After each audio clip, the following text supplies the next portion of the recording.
I am an eternal optimist. So please, God, don't God that you're an eternal pessimist. I like to say I'm a realist. Oh, it's great. We're going to get along great. This is going to be great. This is Inside Wisconsin Sports with Trevor and Josh. Crowd is here, about to blow, waiting for me to start the show. Out the curtain, lights go up from home. Whoa! Yeah, man. I mean, credit to them. It was a great kick by him. And, you know, just on my end, I got to be better on securing the ball. Any, you know, situation like that. But it is what it is, man. You know.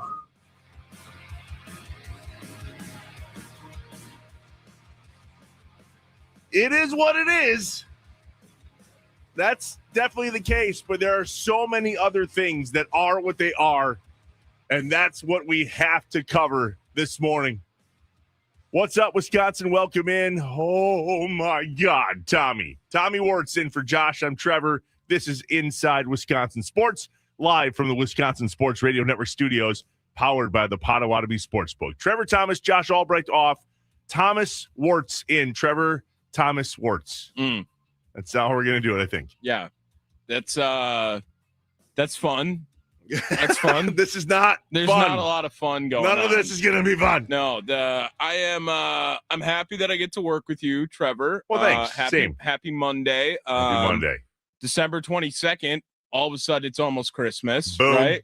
Yeah. And the great gift that keeps on giving, Packer Heartbreaks, year in and year out. I feel like it's early this year. I feel like we are ahead of the game at this point. But Sweet. What are we doing, man? I can't believe that I have to come on a show on Monday and talk about this Packers-Bears game, and it is not painful because it was a loss ultimately to the Bears. It is painful that it is a loss we will never forget to the Bears. That's why it's painful. And it was immediately compared to that god-awful loss in Seattle. And upon further review, it's damn near identical. Yeah. So yay us. Mm-hmm. Yeah. Can I start? History always repeats itself, Trevor. Oh, yeah. Yeah. Well, I would like that to stop. Didn't Einstein Super say Bowls. that or something? I don't know. Yeah. Smart guy said One of those dudes with the apples in the tree. Yeah. Maybe that was Watson or something. Can I start positively just for a moment, if I may? I'll let you go for it. Yeah. It's all downhill from here. The good news is the magic number is 1. I think this is the first time in my life I've been talking about a magic number in football. I know the playoff scenarios, but the magic number really is 1 after last night.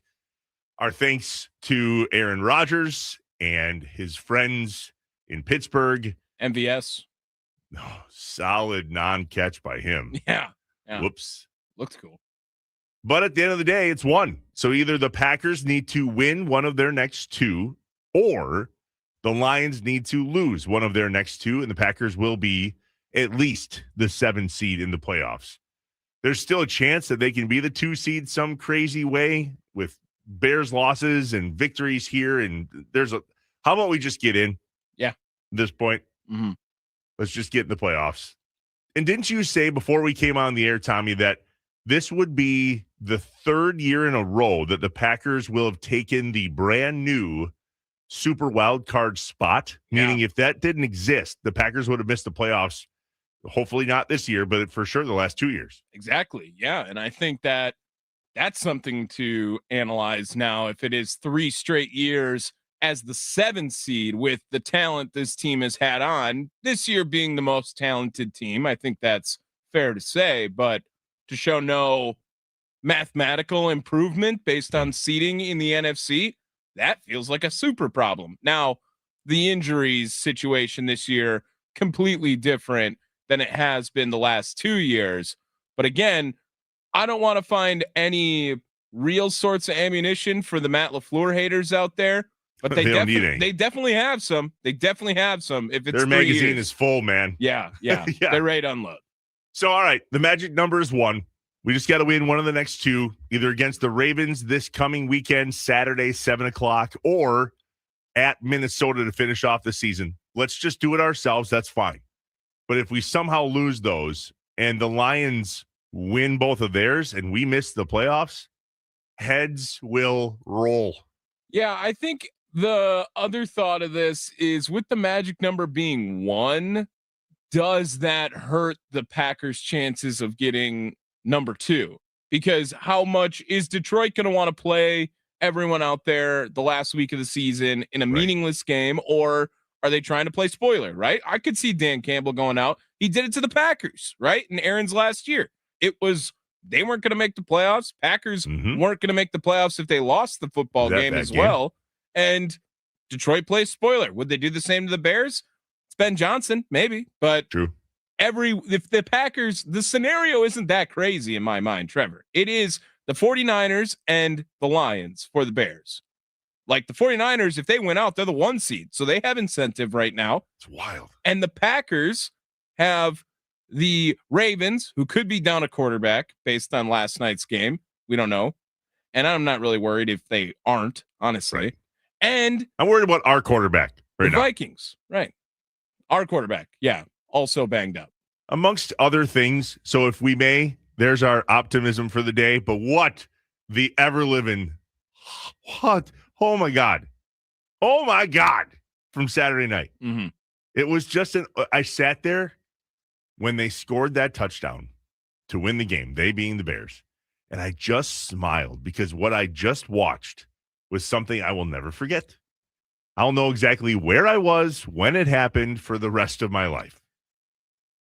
Yeah, and that sucks. It sucks. And I saw the next gen stats, which I don't think it was the AWS, but the probability before that onside kick, Green Bay Packers had a 95.5% chance to win the football game. It was the 5th worst blown lead in the stat tracking era since 2016 in all football games ever. Well, we have questions, and we're hoping that you have answers. The Nicolay Law Fan Talking text line, 414-677-1250. Many of you have already texted in. Listen, we talk on this show that we get one day to have a pity party, we call it. So, Tommy, today's our pity party. Mm-hmm. We're going to go through all the things that absolutely sucked from the weekend in this game and all of the errors. And I put out yesterday morning, and you and I talked yesterday morning after I watched the game back, the amount of things that I think the Packers coaching staff got wrong in this, specifically Rich Bisaccia, but yes, Matt LaFleur, a little bit of Jeff Hafley. There was just some things in this game down the stretch where I believe the coaching staff got in its own way. Well, and I think that's a good point because that's why it felt so reminiscent of Seattle. I know the ending of the onside kick and then the last touchdown of the game as well, where, it was Tremont who was draped all over him in 2014. And This one was Keyshawn draped all over him. Just a great throw. But the fact that it felt like there might have been 10, you could probably argue 15 different moments of the game in which if one falls in favor of Green Bay, they probably come out victorious. But every single one of those events fell in favor of Chicago, and that ultimately led to the collapse. Dumb. Absolutely dumb. All right, so let's jump into this, Tommy. I wrote down a bunch of questions. We have a bunch of notes. Here in the first segment, we usually play catch-up with Packers, Brewers, Badgers, Bucks, and other. Not today. It is a wall-to-wall Packers day on Inside Wisconsin Sports, a green and gold Monday here on the Wisconsin Sports Radio Network, including shows with 2 former Packers. A heartbreaker against Chicago will be reviewed by our guy John Kuhn and Mason Crosby, 9 to noon with Packers fullback John Kuhn, followed by the Mason Crosby Show presented by Verizon, noon to 2 on the Wisconsin Sports Radio Network. The first thing I have written down is, and I'm probably starting in the middle someplace, but bear with me because my notes are literally all over the joint. Why did McManus choose to go into the wind?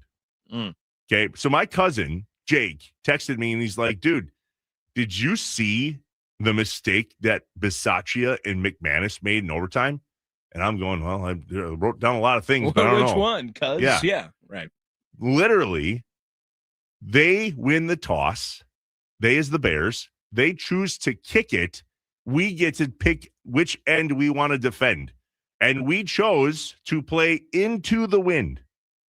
Why? Mm-hmm. And that is a critical error, in my opinion. Critical.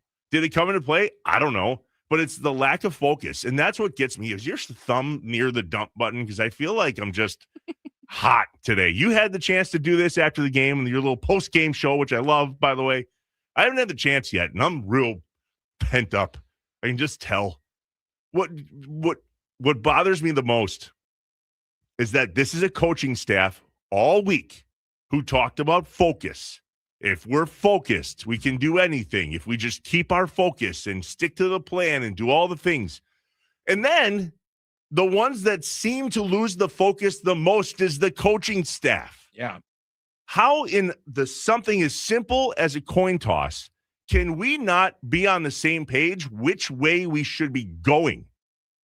If we're going to kick a field goal and take a lead in overtime, maybe having the wind at our back would have been a good thing to talk about prior to going out there. And it was McManus that chose it. Yeah. Almost as if they chose to go that way. Well, don't forget, Matt LaFleur doesn't talk to kickers. So McManus had no idea which way Matt LaFleur wanted to go, probably. No, that's an exaggeration and a callback. But, yeah, I mean, it was a windy day in Chicago. I don't know how much of a factor the wind did play into it. I would hope that Matt LaFleur did communicate with his kicker.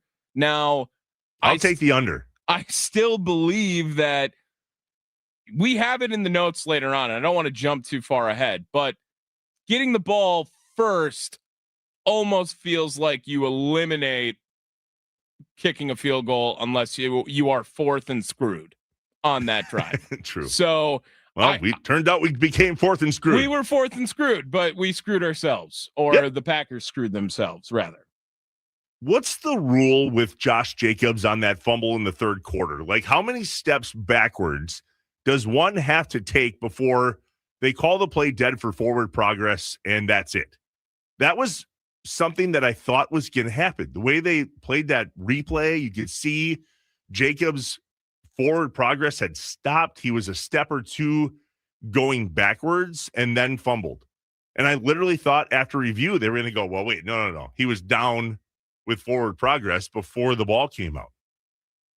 And then you watch it in the Detroit game last night, and we're like, well, maybe there is no such thing as forward progress in the NFL anymore.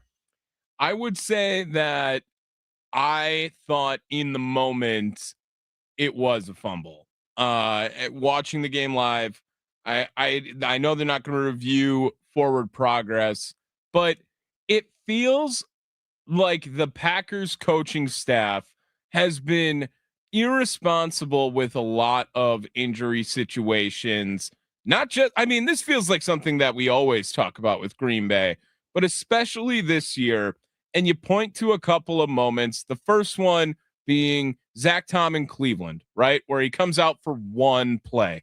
That's an obvious irresponsibility of putting a guy out there. Well, revisit this conversation to Saturday.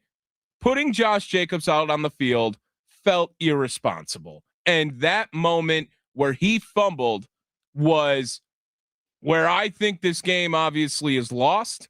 And quite frankly, forcing the ball to Josh Jacobs all season long. And that just felt like it was a summary right there. I know he gets in the end zone. He's an absolute weapon in the red zone, and that's where they were. What's the red zone? Yeah, that's because we apparently don't know. We've gone too far without bringing up that word. It feels like already 1 in 9 in the last 2 games in the red zone. 1 for 4 against the Broncos, 0 for 5 against the Bears. Yeah, come on, man. Unacceptable. What? Yeah. Okay, I'm 2 notes in. Here's 3, 4, and 5. Let's just look at this onside kick for a moment. There's a couple things here. Okay, number one, in direct comparison to what happened in Seattle, it's not the same in that the Brandon Bostic of this play, Xavier McKinney, actually did put a body on somebody instead of go for the ball. That's 1. 2, speaking of Josh Jacobs, what is he doing on the field? That's a huge miss, in my opinion. And who's that on? Is that on Rich Bisaccia? He's the one that puts the guys in on those teams, correct? It's his decision. And so here's a guy that barely played, to your point, Tommy, in the second half whatsoever. Now on the field in the most critical point in the game, clearly injured. And if you watch that playback, which I have nothing short of 1,000 times, the execution was god awful. God awful. Hey, Romeo, you're on the hands team. Use your hands. You don't need to scoop this thing into your chest. Don't. Use your hands. That's one. Two, Bo Melton there's 4 guys. Let me see if I get Bo Melton, Josh Jacobs, Xavier McKinney, Javon Bullard. Those were the 4 standing in front of Romeo Dobbs. The only person that made a block worth of you-know-what was Javon Bullard. And ironically, the guy that he was going after ended up in the scrum, no different than all the other guys. You know who didn't touch a soul? Josh Jacobs or Bo Melton.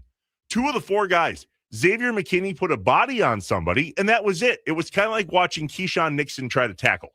Kaboom, and then they keep going. So between Dobbs not using his hands, but if you look back on that play, Rich Bisaccia had a front row seat to the end of his tenure in Green Bay, in my opinion, regardless of what happens. The Rams just parted ways with their special teams coordinator this late in the season. I don't necessarily expect Green Bay to do the same, but would anyone bat an eye? Would anyone feel it's irrational at this point? Apparently, Matt LaFleur thinks it's irrational. We'll play that audio. But first, let's hear from him on what was the whole Josh Jacobs thing about in the second half. It's a lot of it was just, we all know what this guy's been dealing with, and he's been fighting to go back in there. I think a little bit of it was, I thought E was running pretty well, and so we kind of were rolling with that. But certainly Josh is as competitive as anybody I've been around in regards to his ability to get himself ready to play and to go out there and be effective. And unfortunately, it was a tough play, but it had nothing to do with why he wasn't in there, later in the game. He was asked about why was he on the hands team, and he brought it into the whole second half. And that was the answer he had to give. And to not have him out on the field, to your point, and then to put him out on the hands team, I understand how valuable the leadership of Josh Jacobs is to this Green Bay Packers team. It's important. But get off the hands team if you are completely useless. It looked like Aaron Rodgers in their little Pittsburgh push situation where he just stands back there with his hands in his pockets. You might as well have done the same thing. It was brutal. And I think that's on Bisaccia. I don't really know. But the execution of that play literally right in front of him, I thought was just comical. Absolutely comical. So we'll get to that more and more as the day goes on. So many more things. I mean, literally nothing about that play. McKinney put a block on somebody. The 111th that was Josh Jacobs, awful. Didn't even exist. Bo Melton literally watched number 39 walk past him and get in the bottom of that pile. That's who ended up with the ball. Everybody keeps saying, oh, it's not, Rich Bisaccia can't catch that ball. That's on Dobbs. No, look at the execution of the play. From the conversation to personnel, to blocking, to if you look at the other guys, Jaden Reed, Luke Musgrave, Zane Anderson, those guys were on the other side of the field, came crashing in, but nobody on that entire play. Tommy, go back and watch it. I watched it 1,000 times. Anybody out there, go back and watch that play. Pull it up on your phone. Google it. It's all over the Twitter, I'm sure. What player wearing green and gold played to the whistle? Maybe Dobbs. And Keyshawn Nixon kind of tried to jump in there from the backfield. Josh Jacobs stood there while the ball was fluttering under a pile and put his hands on his helmet and went, oh, my God. Literally, you can see it on tape. He put his hands on his head like, oh, my God. What do I do? You pull somebody off the pile. You drop a flying Superfly Jimmy Snuka elbow. Anything to make an impact in that moment. Yeah, if we were looking for more effort, maybe we should have put Rashawn Gary out on the hands team. Oh, poking the bear. We're 4 bullet points into a session full of 3 hours this morning of nothing but bullet points and questions. As a fan, not a radio guy, I am so over whatever is happening this year. It just will not stop. And until we make a decision about a coach or two or more, I'm fearful that this is going to be on wash, rinse, repeat between now and whenever this season ends. Let's say we back into the playoffs. Cool.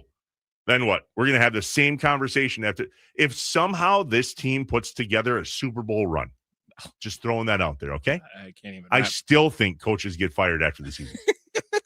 It would be the first time in NFL history that a team wins a Super Bowl and still fires some of its coaches. Oh, man. I can't even wrap my head around the idea, Trevor. I can't even do it. Well, should have happened already. All right, when we come back, an entire segment full of questions that we may or may not have answers for. We do it every day, Tommy. We come out of this first one going, okay, all right, got some things off my chest, even though I got 3 things of the 19 I had written down. But here we go. I have questions. That's next. The Nicolay Law Fan Talking text line, 414-677-1250. We are inside Wisconsin sports. Trevor Thomas, Josh Albrecht is off today. Tommy Wartz is here, and we are live from the Wisconsin Sports Radio Network studios, powered by the Potawatomi Sportsbook. 3 hours is not going to be enough. Not even close.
Yeah, I'm not going to get into the semantics of all that because I do think there's some element of scheme involved with that, but obviously we busted it.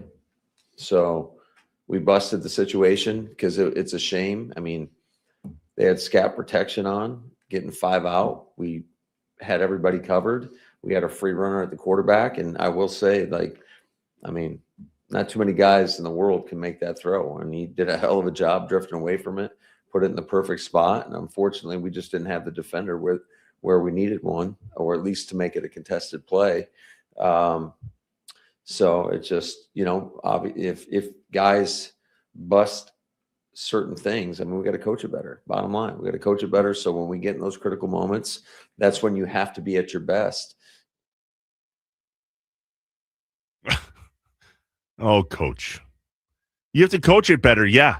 Yeah. And by the way, anybody could have made that throw. I don't know how many guys in the world that could have made that throw. He was wide open. There was no one there. All of us could have made that throw. Just throw it up and hope. Yeah. Throw with both hands, granny style. Hell, here we go. Oh, Jeez. man. We got to coach it better. No, bro. You got to make coaching changes. Because if you're still trying to coach it better at this point in the season, you're missing it. Hi, Inside Wisconsin Sports. Trevor Thomas, Josh Albrecht is off today. Tommy Wartz is here. We are live from the Wisconsin Sports Radio Network studios, powered by the Potawatomi Sportsbook. That was Coach Matt LaFleur making excuse for why Keyshawn Nix was absolutely horrendous in this game. Yeah, he has been for a little bit now, too. I think that he was a little bit of a feel-good story at the beginning of the year where he's got to assume cornerback one duties and he's not going to return kicks. So you have to hold your breath every time someone's returning a kick now, too. And, he's booty. That's all I got. That's all I got. He is. All right, let's ask some questions. Here we go. I have questions. Do it. Let's do it. When things just don't add up, Trevor and Josh ask the hard questions or just point out how messed up stuff is. I only have one question. Can you fly this plane and land it? Surely you can't be serious. Do you view this season as a failure? You asked me the same question last year. What's the most important question the Badgers have to answer Saturday? This is a great question. Oh, my God, this is a great question. It's time for I Have Questions on Inside Wisconsin Sports with Trevor and Josh. The Nicolay Law Fan Talking text line, 414-677-1250. We will get to your text messages. They are coming in hot. I love it. Remember, Pity Party Day. We get one day. We get one day just to go over whatever it is that we have going on. First things first, Malik, question. What happened on the fumbled snap, bro? Communication between me and Sean. He wasn't expecting me to change up the cadence, but the clock got low, and I was just trying to hurry up and get it snapped, so it was just a little off time and off kilter there. Okay, so it's on him. That's what I heard him say, right? Yeah, it's quarterback talk, right? Well, if he rushed the snap count and Sean Ryan didn't know it was coming, he was under center. It's not like he wasn't in shotgun. His hands were on his butt. Yeah, that's true. Like, be ready whenever my hands are on your butt, bro. That's what it should be when you're the center. Dead giveaway. Like, I'm looking for the snap here in just a moment. Yeah, anytime this can be called because I am in the receiving position of a snap. No matter the count. You can't look through your legs when my hands are touching your underside. I love you, Tommy. Connor in West Virginia is on the phone with a question this morning. Connor, good morning. Morning, Connor. Morning, guys. How are you all? It's Monday, right? Don't you just hate Mondays, Garfield, right? Oh, yeah. It's been a little bit. I've had a little bit of a pity party since that Packers lost Saturday night. Man. So just trying to kind of get over that. What do you got today? Yeah, so I know that you guys were just mentioning a minute ago about the whole Malik Willis thing, and that kind of goes back to the press conference that Matt LaFleur gave and was talking about Malik Willis not really getting. It's like, you got a backup quarterback. He says he doesn't get a whole lot of reps with, I guess, the was it the first team offense and defense? And like, I'm like questioning myself, well, why wouldn't the backup quarterback get any reps in there? It's like, if he ever has to go into a game, if Jordan gets hurt or Jordan goes out, it's like, wouldn't that have him more prepared to go in? Which, he didn't play bad. I think Malik Willis come in and he played really good. But again, that last play on that critical, what was it, a fourth down? I think it was.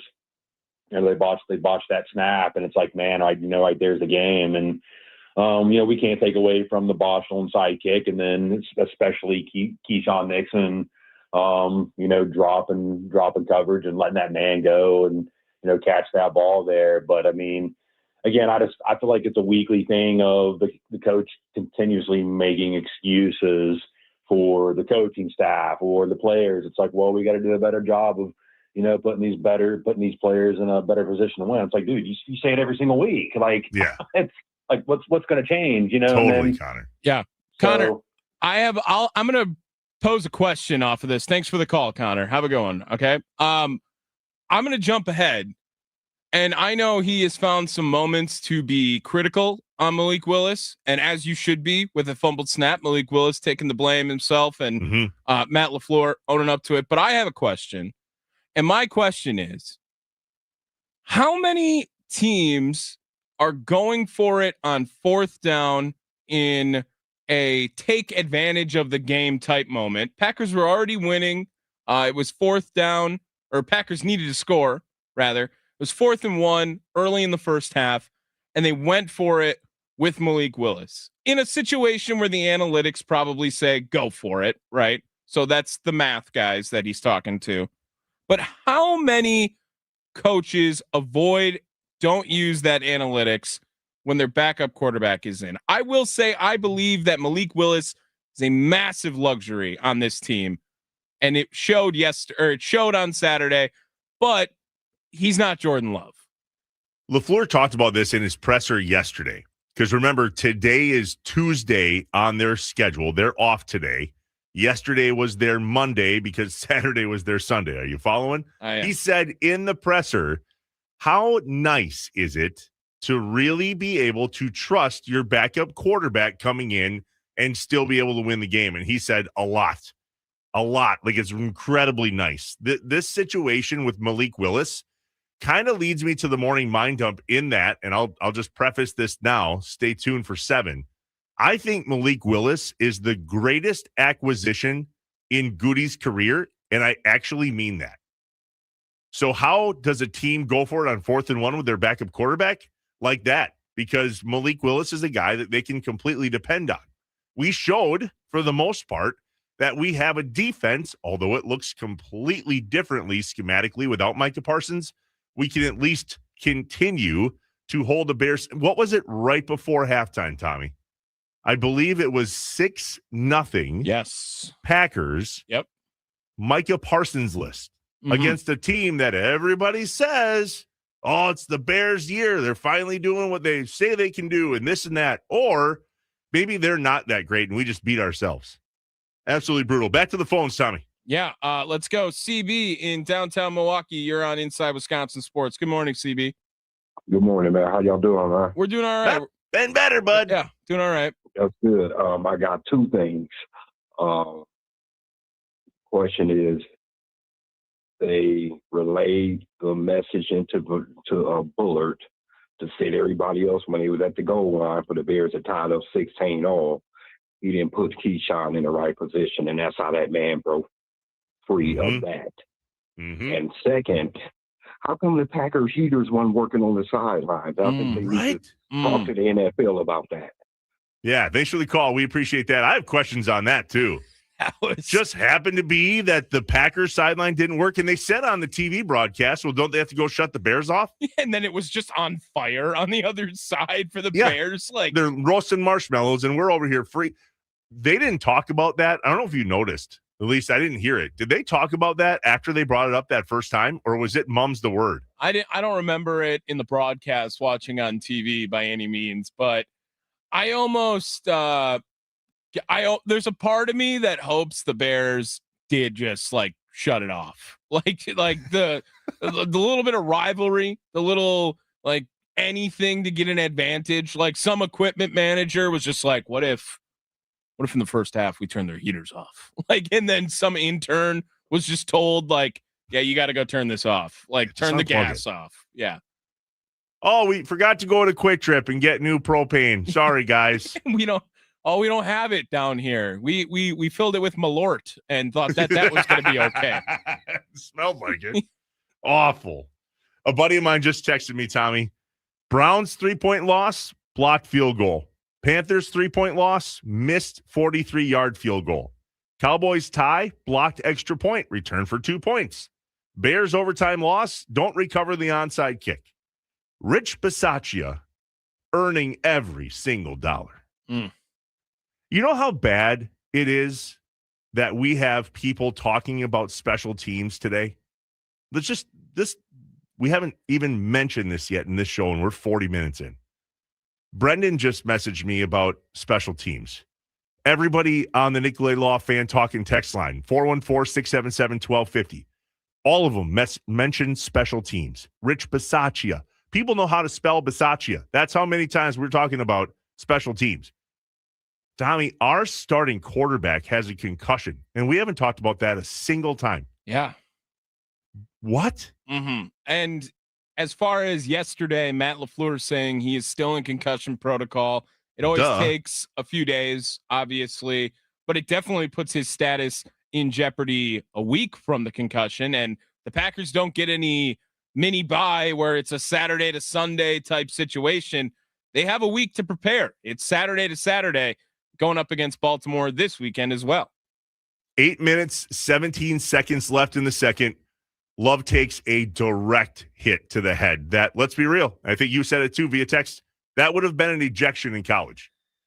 Come on. You don't think that was a target? He lowered his head. And I know that Love but Love did what anybody would do. He saw a freight train coming and just braced himself. Right, which is why I have much more issue with the opening kickoff jumping on a pile of dudes. Yeah, what was that? Before I do that hit was dirty on Jordan Love. It's football, okay? It is football. He's coming in with his hair on fire, and Jordan Love by no means purposely dropped his head. That's the frustrating part with the Bears fans is it's like, oh, he dropped his head into it. Yeah, because Jordan Love, with a half a second to think, thought, let me drop my head into his head so that I can get 15 yards here and go on with my day. No, that's not what he was thinking. But I will not say that the refs did everything correct, right? That's a play on Saturdays where people are upset you're kicking a kid out of the ball game because he's trying to play football.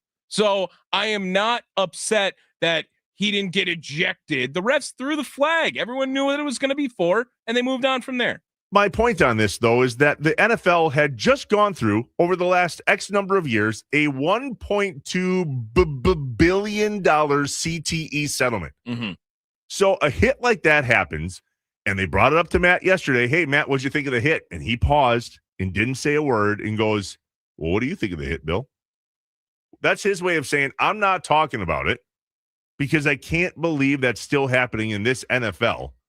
And there's not a change in the outcome. Here's a boatload of money. Here's a bus full of money because we caused thousands of players significant potential brain damage with not getting on this sooner. But when it happens, and it's as blatant as that one was, 15 yards, have a great day. Jordan Love's throwing up in the locker room probably. It's football, man. It's unfortunate for sure.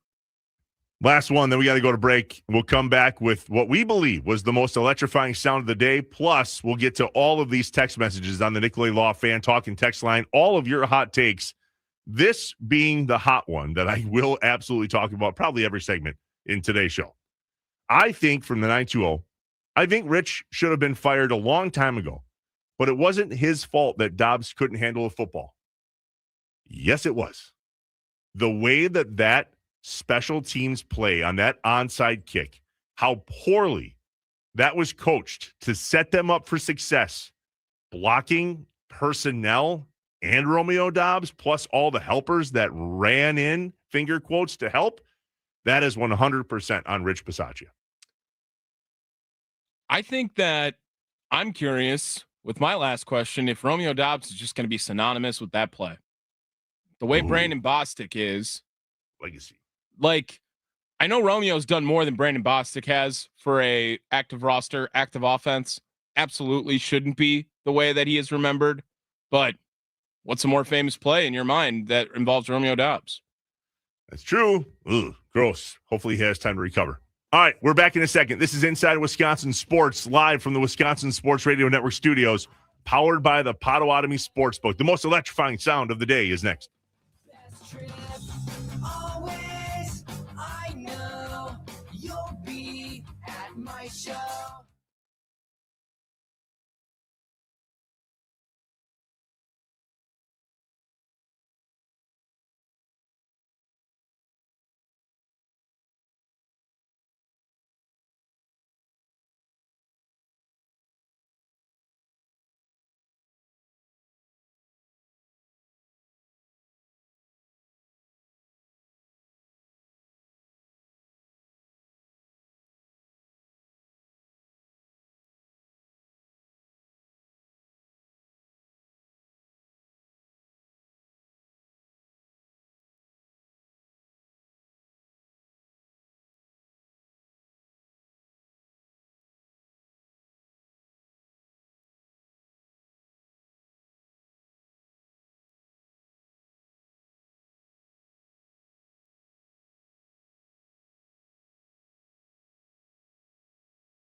What's up, Wisconsin? Welcome back inside Wisconsin Sports. Trevor and Josh, Tommy Wartson for Josh this morning, live from the Wisconsin Sports Radio Network studios, powered by the Potawatomi Sportsbook.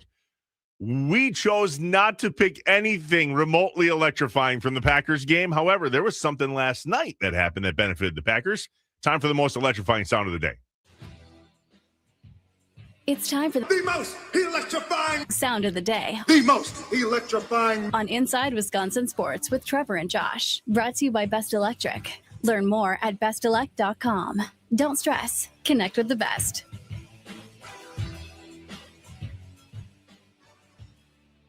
The most electrifying sound of the day. Yeah, I wasn't going to pick anything from what happened in that Packers game. I think of electrifying as a positive spin, the electricity in the air. And so if I was going to take anything positive from this weekend that involved pigskin being thrown around, this is where I went. Can they pull it off with the season in the balance? Goff fires at the one. He didn't get across, but there are flags down. Ball ends up in the hand of Goff. He goes across. Did they have a whistle first? The ruling on the field is a touchdown. However, pass interference, number 14 on the offense. By rule, that penalty is not enforced, and there is no replay. The game is over. Whoa. There is no touchdown. Whoa! The OPI on number 14 negates the penalty. There is no replay. The game is over. And then the ref sprints. Yeah, I was going to say, then get me off the field. Oh, man. Again, positive spin, not that there really is a lot of it. The magic number 1 now because of that Lions loss yesterday. And quite frankly, I would rather lose the way the Packers did as opposed to the way the Lions did yesterday. Brutal. That poor ref was like, all right, I have to tell the home crowd that they just scored a touchdown that doesn't count. Yeah. So how am I going to do this? That's got to be what they talked about. What do I say first, guys? Like, what's the transition word after touchdown? What do I say after touchdown, guys? Because however seems like my dad is talking to me during this. But is that the best way to do it? I kind of wanted him to come out. In case you guys missed it, that was from the Lions-Steelers game. And I would say last night because yesterday was the longest day ever. Was it not? At about 5 o'clock last night on the winter solstice, it was the shortest day of the year. You could have told me it was 8:30 and I would have believed you. It's just how it felt yesterday afternoon. And so when we say last night, it was the end of the 3 o'clock game between the Lions and the Steelers. And the ending was just that. The most utterly confusing football play maybe any of us have seen in quite some time. And the ref had to come out and tell the home crowd the ruling on the field was a touchdown. However, you're going to want to hear the rest of this. And that's kind of what I thought he was going to say, Tommy. All right, you're going to want to stick with me on this one. Like, if he could have had a blurb on a TikTok that said, watch till the end, you're just going to hang on. Just bear with me here. He should have just lied. He should have just been like, actually, forward progress was ruled and there was offensive pass interference. So the game is over. Like, it's like, you guys didn't score a touchdown anyway. Don't get excited. You were never in. But instead, like, what if we stab you and then rub salt in the wound directly?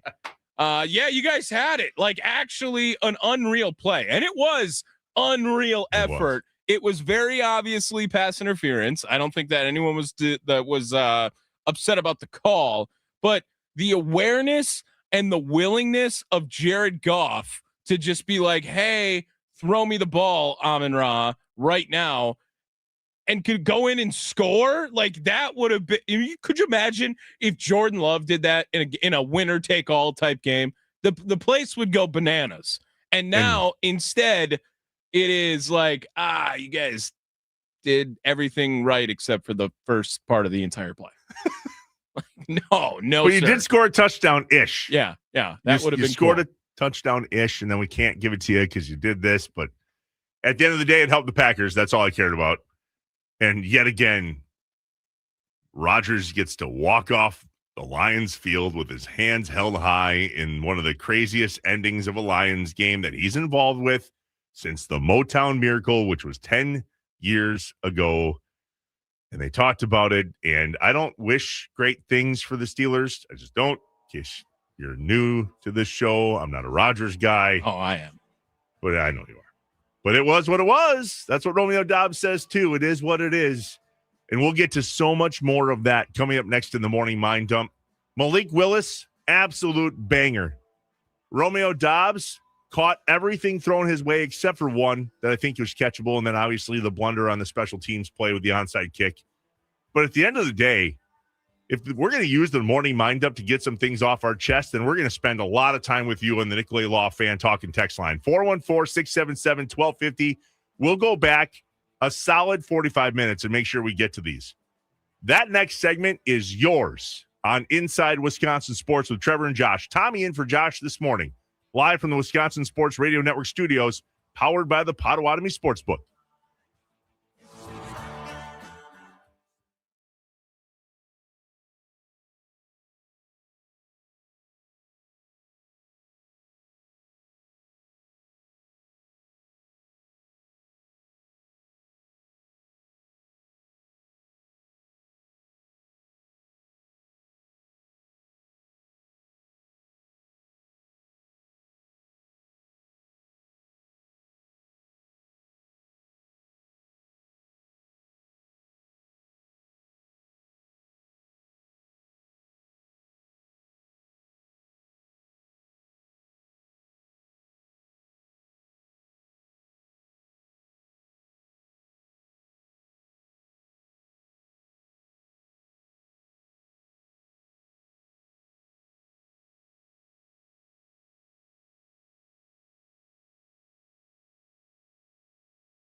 I am an eternal optimist. So please, God, don't tell me that you're an eternal pessimist. I like to say I'm a realist. Oh, great. We're going to get along great. This is going to be great. This is Inside Wisconsin Sports with Trevor and Josh.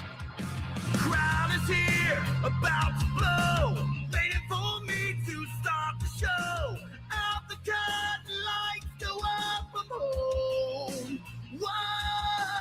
Whoa! Yeah, man. I mean, credit to them. It was a great kick by him. And, you know, just on my end, I got to be better on securing the ball. Any, you know, situation like that. But it is what it is, man. You know?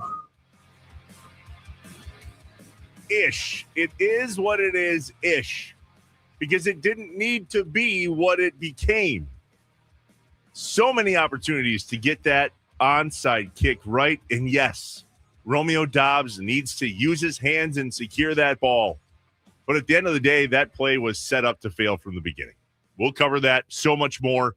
We're inside Wisconsin sports. What's up, Wisconsin? Trevor Thomas, Josh Albrecht is off. Tommy Wartz is in. We are live from the Wisconsin Sports Radio Network studios, powered by the Potawatomi Sportsbook. I'm certain here on a Monday morning, nobody has anything to get off their chest about the Packers game. I'm sure yesterday everybody was able to get it out. You don't have to share anything else. But just in case you do, it is time for the Monday post-Packers debacle edition of the Morning Mind Dump.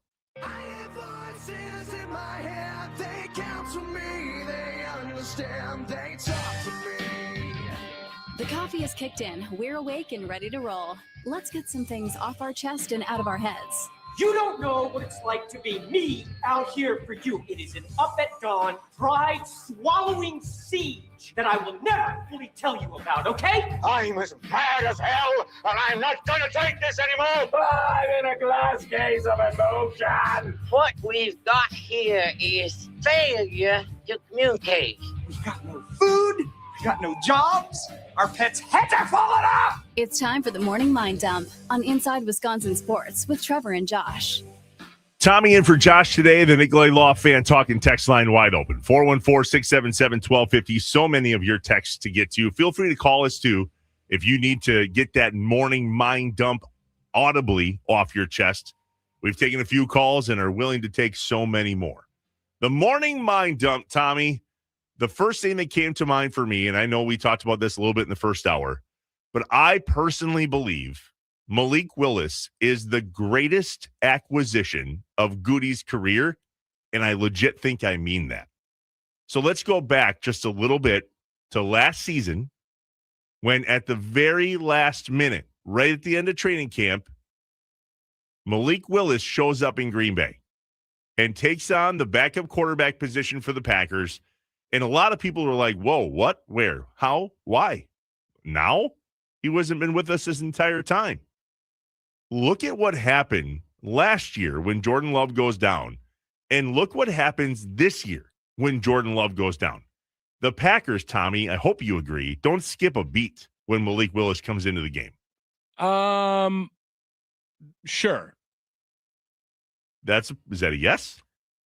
I think they are as on track as any other team would be in a backup quarterback situation. And Matt LaFleur yesterday, or rather on Saturday, commented on some of Malik Willis's play. I thought Malik went in there and did a hell of a job, and he was poised, made some plays with his legs, made some plays with his arm, made some off-schedule plays. You know, I felt like the operation was pretty smooth for the most part, but you know, just not enough at the end, obviously. For the most part, keyword in there, and not enough at the end, another keyword as well. I 100% understand why there is love for Malik Willis in his backup quarterback situation. But I will also say this, I think the Packers win that game by 15 with Jordan Love in the contest. And Malik Willis, he has a whole different element to his game. He adds in the running aspect, which is awesome. He's got escapability in the pocket. Quite frankly, though, are you counting the Micah Parsons acquisition? I am. And so the reason I say that is because we proved yesterday that, yes, Micah Parsons was clearly an impact player for the defense, but we made it through against a team that has a fairly potent offense. Mm-hmm. I understand also the impact Micah Parsons made in a short amount of time and also wasn't here for training camp. But one could easily argue that the most important player on the Packers that can't go down is Jordan Love. And when Jordan Love has gone down over the last 2 seasons, Malik Willis has come in, and we've all but always won those games. So the argument is there that Malik Willis is the greatest acquisition of Goody's career, and I even include Micah Parsons. I got torched for this on Twitter yesterday. Don't even care. Just break it down statistically and tell me that in any other situation in the history of the Green Bay Packers, when our starting quarterback has gone down, do you honestly feel confident in the backup coming in to be able to take the team and continue to win, or at least give ourselves the best chance we have? That's a big deal. I don't want to poo-poo on this, but Brett Hundley beat the Bears.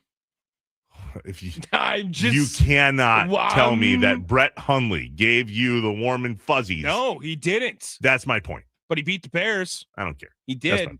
Nicolay Law talking text line 414-677-1250. Jake, Creek. Jake, good morning. How we doing? Hey, how's it going? What's up, Jake? Doing all right. Morning mind dump right now. Kitty party, brother. Yeah, I got 2 players, and that's all I got. Keyshawn Nixon, Romeo Dubs, get off the team. They're respectable players, but the mistakes were just horrible. Just such a tough loss. At least the Lions lost, but that's all I really got to say. Yeah. All right, Jake. Thanks for the buzz, man. We hear you. So he said Keyshawn Nixon and Romeo Dobbs off the team. We're done. Okay. One of those I agree with. The other one I don't. Ooh, okay. Continue. I think Keyshawn Nixon needed to go away yesterday or the day before or the month ago. He's no good at cornerback. He's not. And the fact that he made a decent interception to end the game against the Bears 2 weeks ago, I will tip my hat to.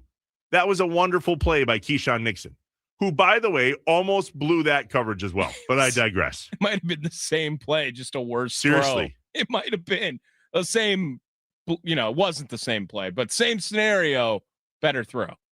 What makes it worse with Keyshawn Nixon is that his chatter does not match his play. Sure. It doesn't. I'm all into the talk. Yeah. Okay. I love it. I think you need it to play cornerback one. Yesterday, there was a play on the Packers sideline that got anywhere remotely close to Xavier McKinney, and he jumped off the bench and started talking what as well. Mm-hmm. So, I mean, I love it. I love that chatter.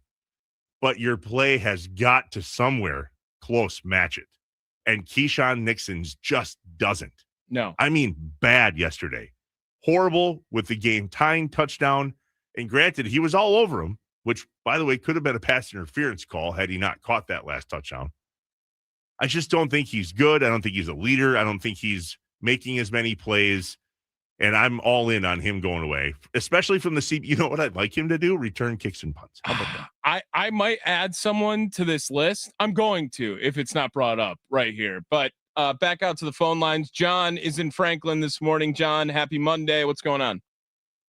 I appreciate the sentiment, but it's really not a happy Monday. Yeah. I had hope. I still had hope for this season. I wasn't buying Super Bowl tickets, but I hadn't given up because of the horrible injuries that we suffered in Denver. But I will tell you this, as a longtime Green Bay fan, I respect the rivalry we have with the Bears and the old sentiment that cheaters never win. I think that was disproved Saturday. Mm-hmm. And if you don't want to tell me Booker's hit was cheap, okay, you can have that opinion. But the heater thing, really? Anything to win, huh? The way I think, if I was LaFleur, I would have put somebody in a Bears outfit and I would have went over there and disconnected their heaters. Yeah, maybe when they move to Gary, Indiana, they'll pay for more heaters. The Gary Bears. Yeah. That's so stupid. They're never going to do that. That's just posturing. Yes. We love it. Thanks for the call. We completely agree. I said that on Twitter the second the hit happened. I was like, oh, that's cute. You knew exactly what you were doing there. And the fact that Matt LaFleur, this is where I wish Matt LaFleur wouldn't care. Would you just please come out and say that was absolute horse?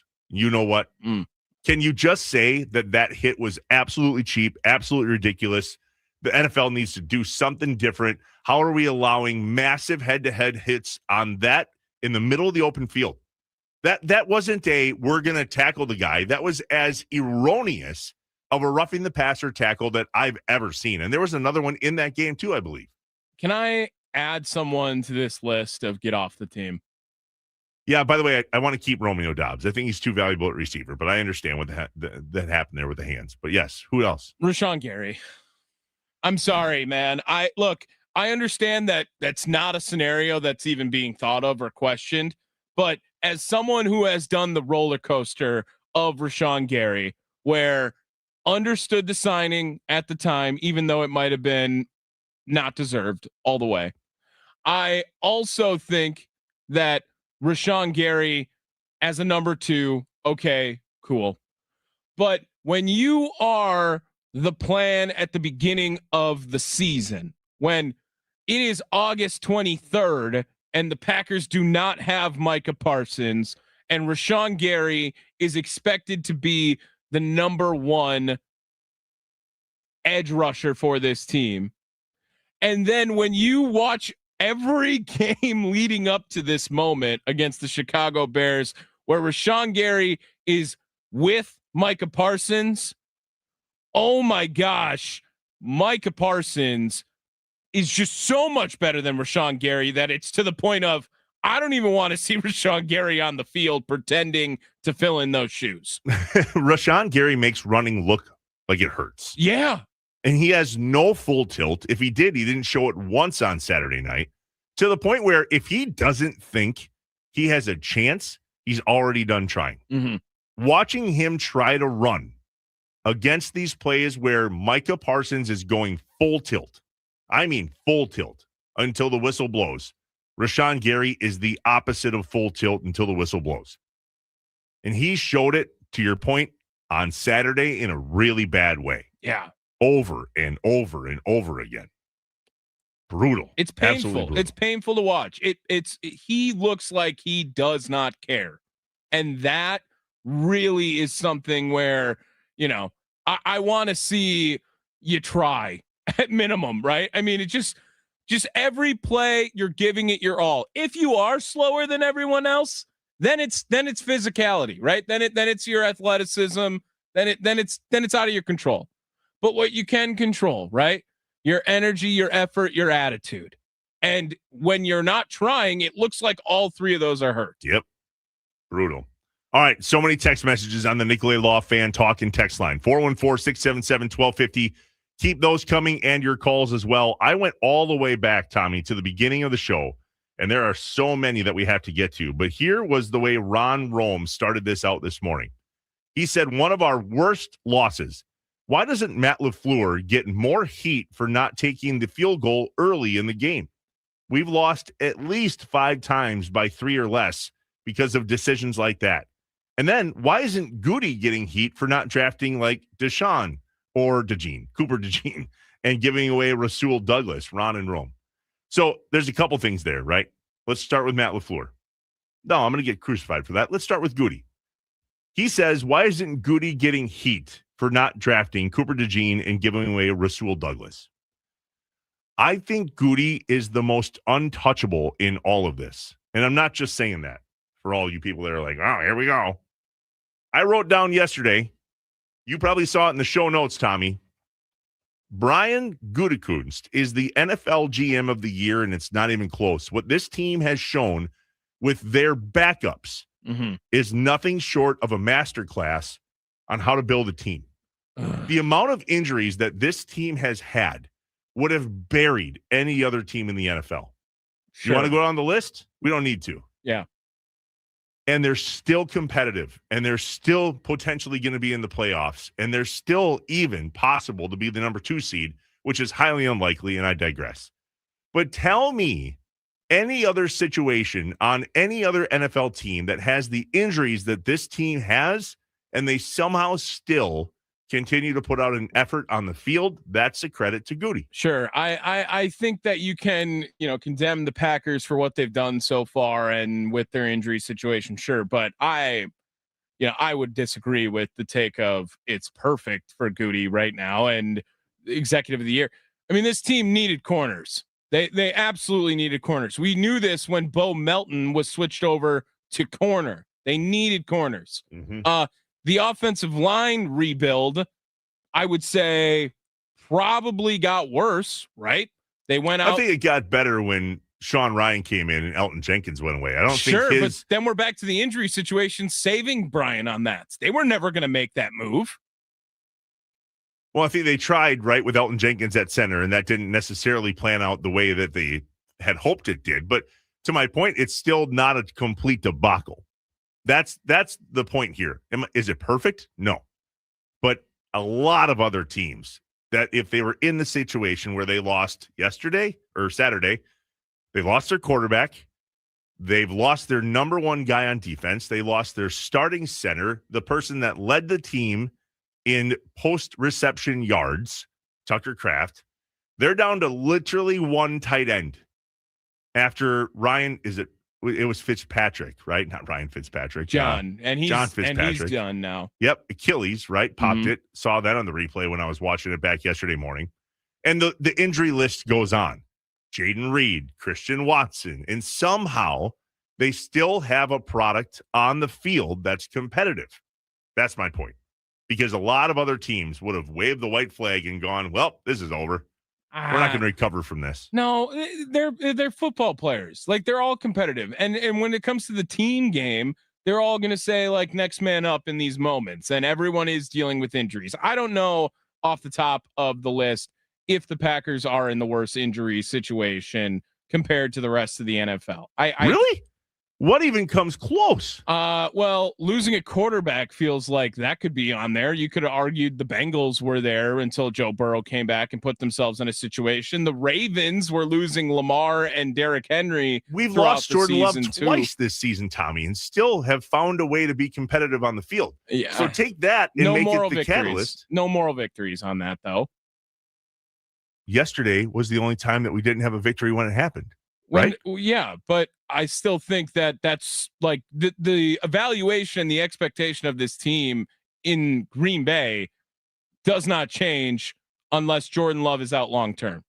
I think that's absolutely a fair take. You think he went? You think he comes back for this weekend?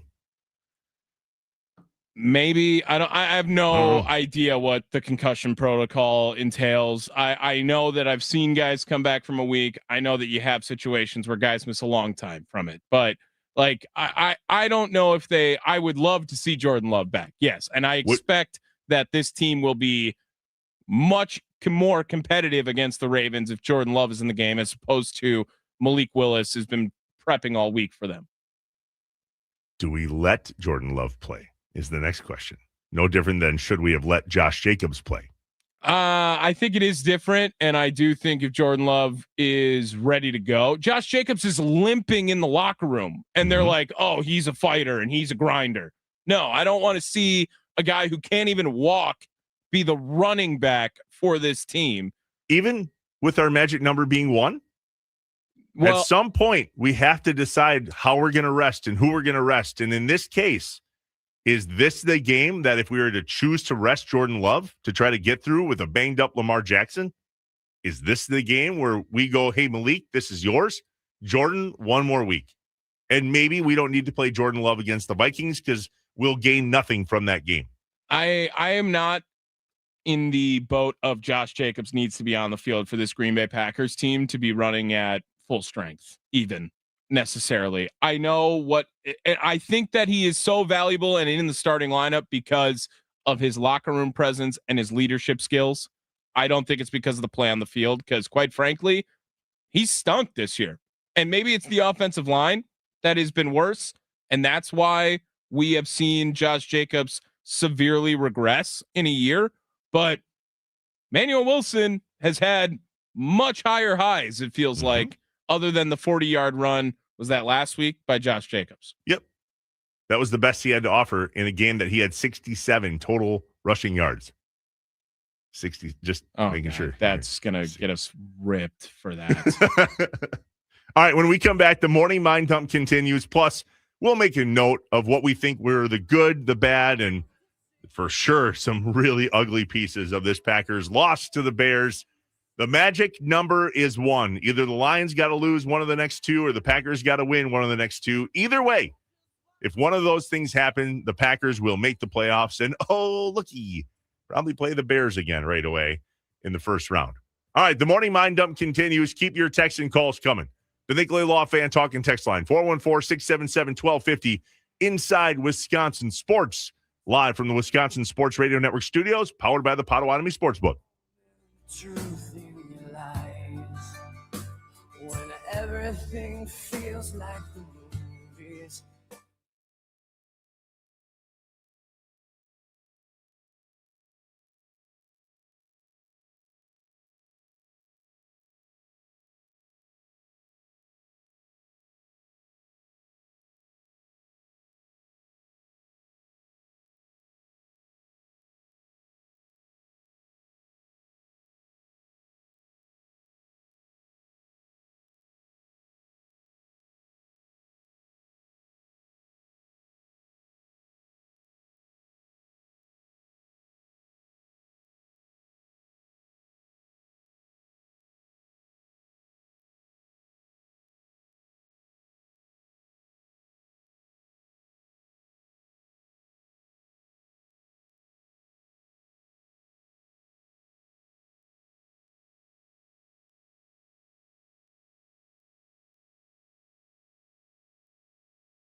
Inside Wisconsin Sports with Trevor and Josh. Tommy Ward's in for Josh this morning. Live from the Wisconsin Sports Radio Network studios, powered by the Potawatomi Sportsbook.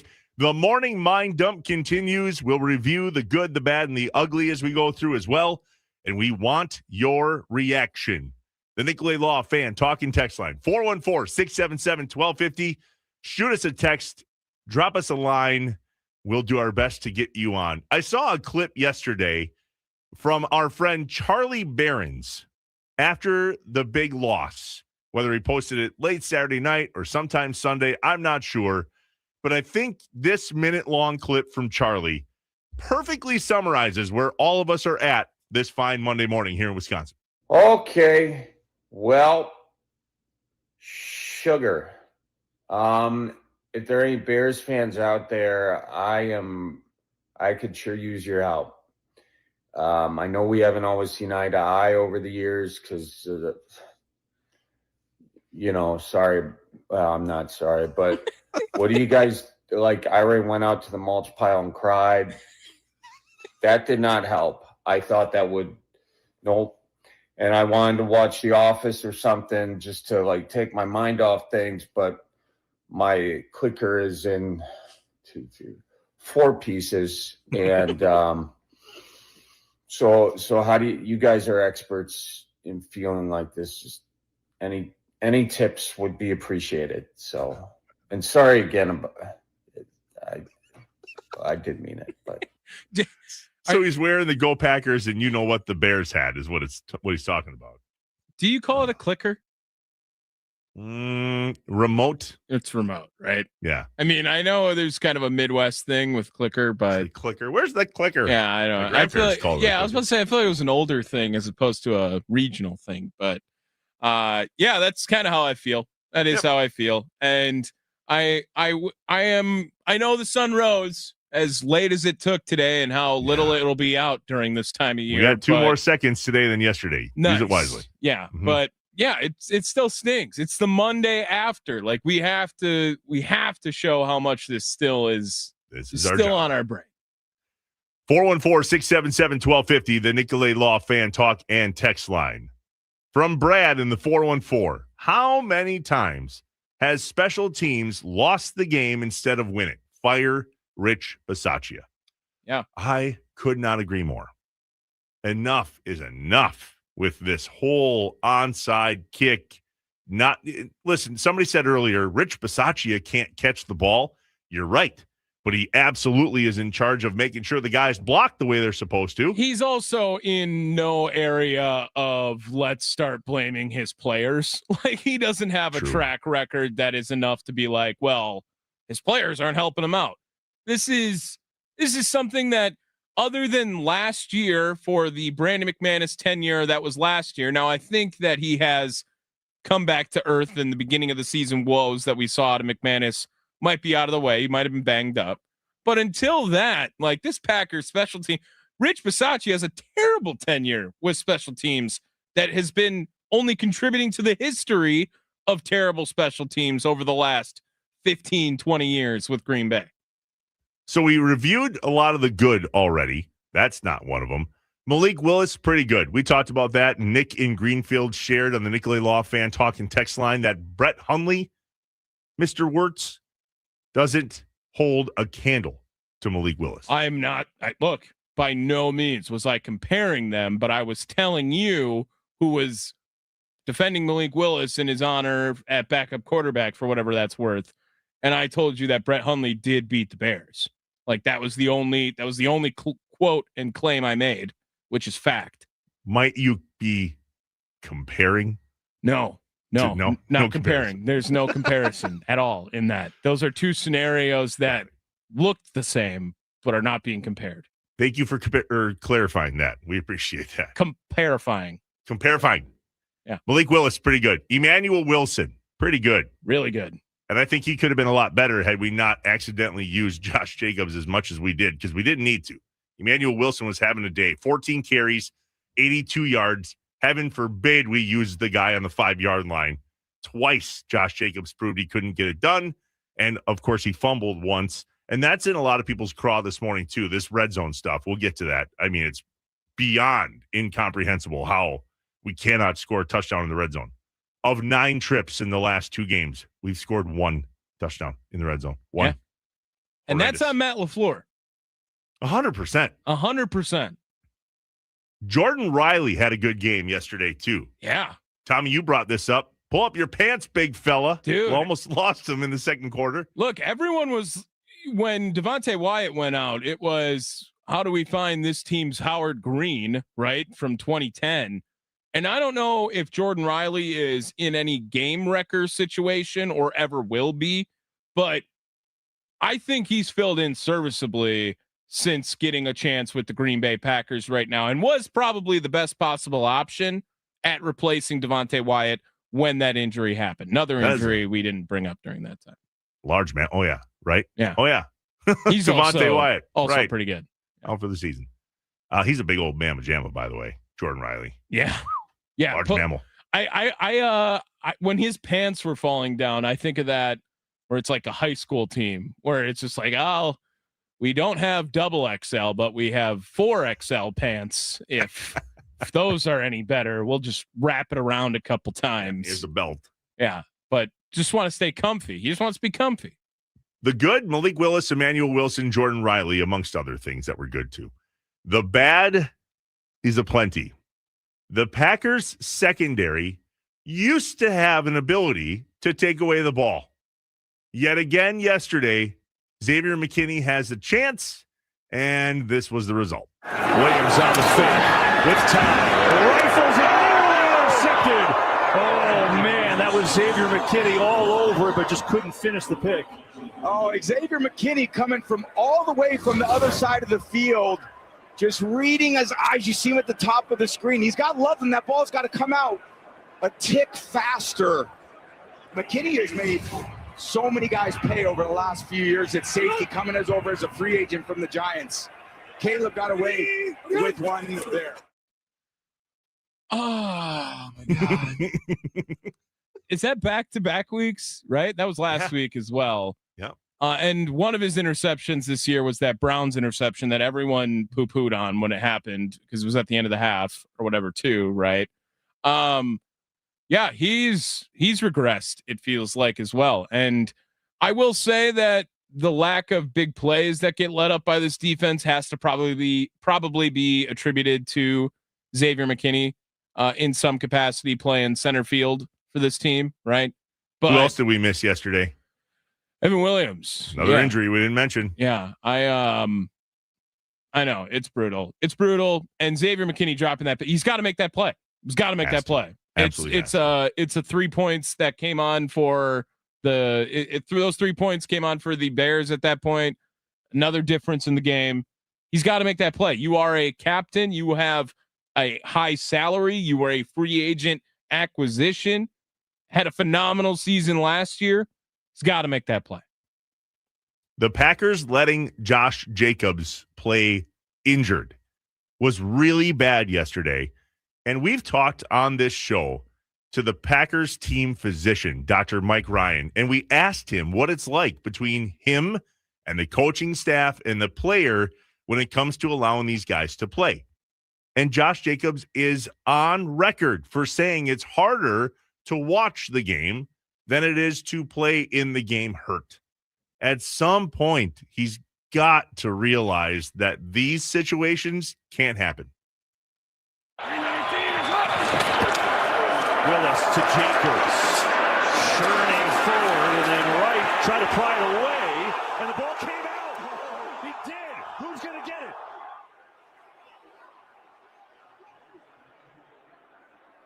Turning the legs, and Sean Wright rips it out. What a year he's had. Picking the ball off. Who's got it at the bottom of the pile? Wow. Wright, who's got forced the most turnovers in the league, has forced another one. Can't have it. In the red zone. Do you think his injury played into that, Tommy? Yeah. Just doesn't have the force, right? He can't plow through like he's used to being able to do. It's just another thought, right? I mean, that I don't even know if it necessarily was the legs can't churn the same way they do, but just in the back of his head, he's thinking like, at some points, or gosh, right? My knee, hurt on that last one, something along those lines. It's unacceptable.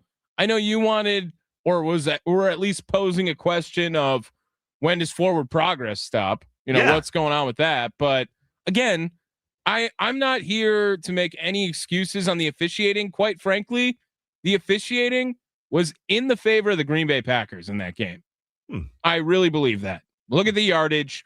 Look at the they didn't miss any egregious calls, it felt like, throughout the game.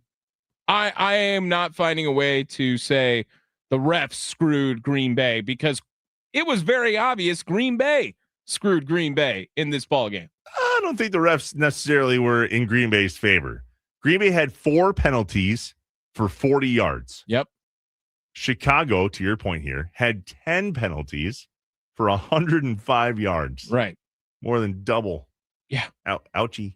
Well, now when you put it like that, thanks, Tommy. Just saying, they were all penalties. It felt like there wasn't any reaches on a lot of this.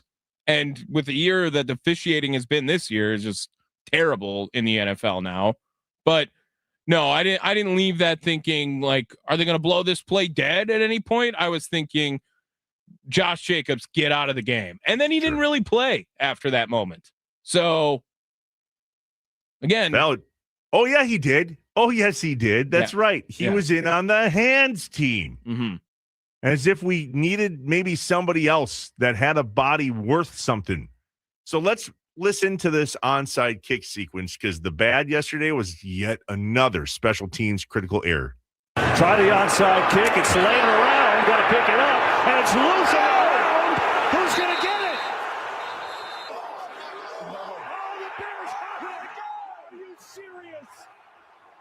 Are you serious, KB? Are you serious? Romeo Doubs, yes, needs to grab that ball. Yes, he should not be trying to bring it into his chest. Use your hands on the hands team, grab that thing, fall on it. We're not worried about this, but he was waiting for it to bounce, and then when he went to catch it, he tried to catch it with his hands and bring it into his chest right away instead of just grabbing it with his hands. But the reason that failed, meaning thereafter, and he didn't have the chance to recover from that, is because nobody made a block worth anything. Javon Bullard trucked his guy out of bounds, but Xavier McKinney made a block like Keyshawn Nixon tries to tackle. It was a shoulder bump at best, and then he let him go right past. Josh Jacobs was one of the front 4. He didn't touch a soul. Bo Melton was one of the front 4. He literally just stood there. So when we're talking about Rich Bisaccia and the special teams blunders, like Brandon McManus choosing the wrong direction in overtime, literally going against the wind, the exact opposite of what we should have been doing. All of that is on Rich Bisaccia. Yeah. Not just the drop of the Romeo Doubs inability to bring it in. So many things went wrong on that onside kick that could have prevented, even if Doubs fumbles the way he did, he should have had time to recover. The front 4 didn't do anything. And then, rather than try to jump in and help Doubs, Josh Jacobs just stood there with his hands on his helmet. I have a question. I know we're past that segment, but you're good. Is it something to be looked at? Now, I believe the number was like 4 for 46, right? When they put it up, because that was the other thing. It's like, oh, let's 8%, put up, yeah. Let's put up the stat right before it goes in the favor of the odds against them, right? But is it not worth that if you are uncertain in any way, hit the ball out of bounds at that point, and then just take that penalty and make sure you retain possession? And I don't know if that's ever a thought on special teams, right? Just catch the ball. Don't worry about it. Catch the ball, go down. But with how terrible Green Bay special teams always is, what if Romeo Doubs just turns and just punches this ball or knocks it out, whatever it is, get it out of there. Take is the that penalty. A re-kick? No, is that a re-kick? I believe they would get some sort of penalty for knocking the ball out of bounds intentionally, if it's delay a game or whatever it is, unnecessary. I don't know the exact verbiage of it, but I don't believe Green Bay, I don't think that would be a penalty for kicking the ball out of bounds. But again, just these little nuances of, understanding the situation and knowing that we can afford, or the Packers could afford, to go out at accept any penalty you need. You need the ball. You need the ball by all means necessary. And the way that ball was traveling, maybe it would have went out of bounds on its own. Probably would have. Honestly, if Romeo Doubs just gets out of the way, it goes out of bounds. But you can't risk that when your guys don't block. Right. And that's the problem that we were in.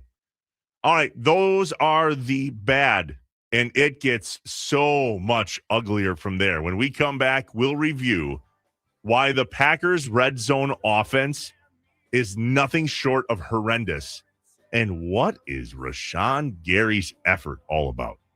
We'll do that next. The Morning Mind Dump continues on Inside Wisconsin Sports with Trevor and Josh. Josh out today. Thomas Wirtz in for him. Live from the Wisconsin Sports Radio Network studios, powered by the Potawatomi Sportsbook. You could never be lonely while I'm on paint my picture.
What's up, Wisconsin? Welcome back inside Wisconsin Sports with Trevor and Josh. Tommy Wart's in this morning.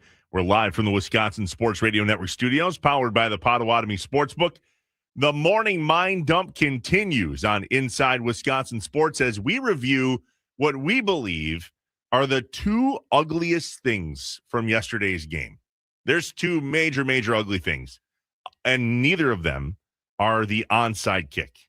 The first one, and I dare somebody to try to argue this, the Packers' inefficiency in the red zone absolutely cost us that game yesterday, and one could argue it cost us the game against the Broncos. Oh, yeah. Jordan Love had a third and or fourth down decision in the red zone that was absolutely horrendous. The first two possessions, the ball was absolutely forced to Christian Watson versus just getting a first down or a check down. Luke Musgrave, on that fourth down that we tried to shove down Watson's throat on the out in the corner of the end zone, was wide open on a tight end dump pass right in the middle that would have given us a first down and another set of downs in the red zone. And instead, we try to go for the touchdown. That I do not understand. And Tommy, we just talked about it in the break.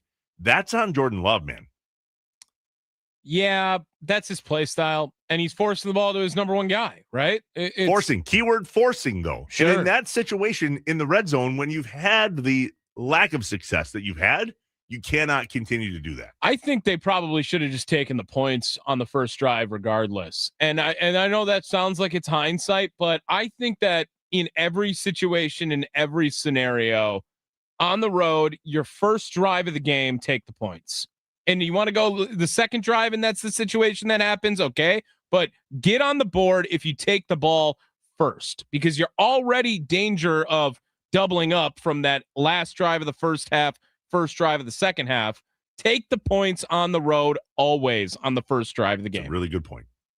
Malik Willis was in the red zone too, and I thought LaFleur's play calling was trash. Malik Willis now. There was a pass, run, pass, field goal. Mm-hmm. The run was Emmanuel Wilson. The initial pass was that jet sweep. And this pitch play or whatever it is. And then it was a straight left screen pass that went absolutely nowhere with, by the way, all of this happening on the 5-yard line with a guy at quarterback who scrambles better than Jordan Love. That just is what it is. He just does. He's a better scramble quarterback than Jordan Love is. 10 carries for 44 yards for Malik Willis. But heaven forbid we use him in that moment to make a first down in the red zone or a touchdown on the 5-yard line. The play in the red zone has got to give, and that's 100% on Matt LaFleur. 100%. He's the offensive play caller. Get in the end zone, man.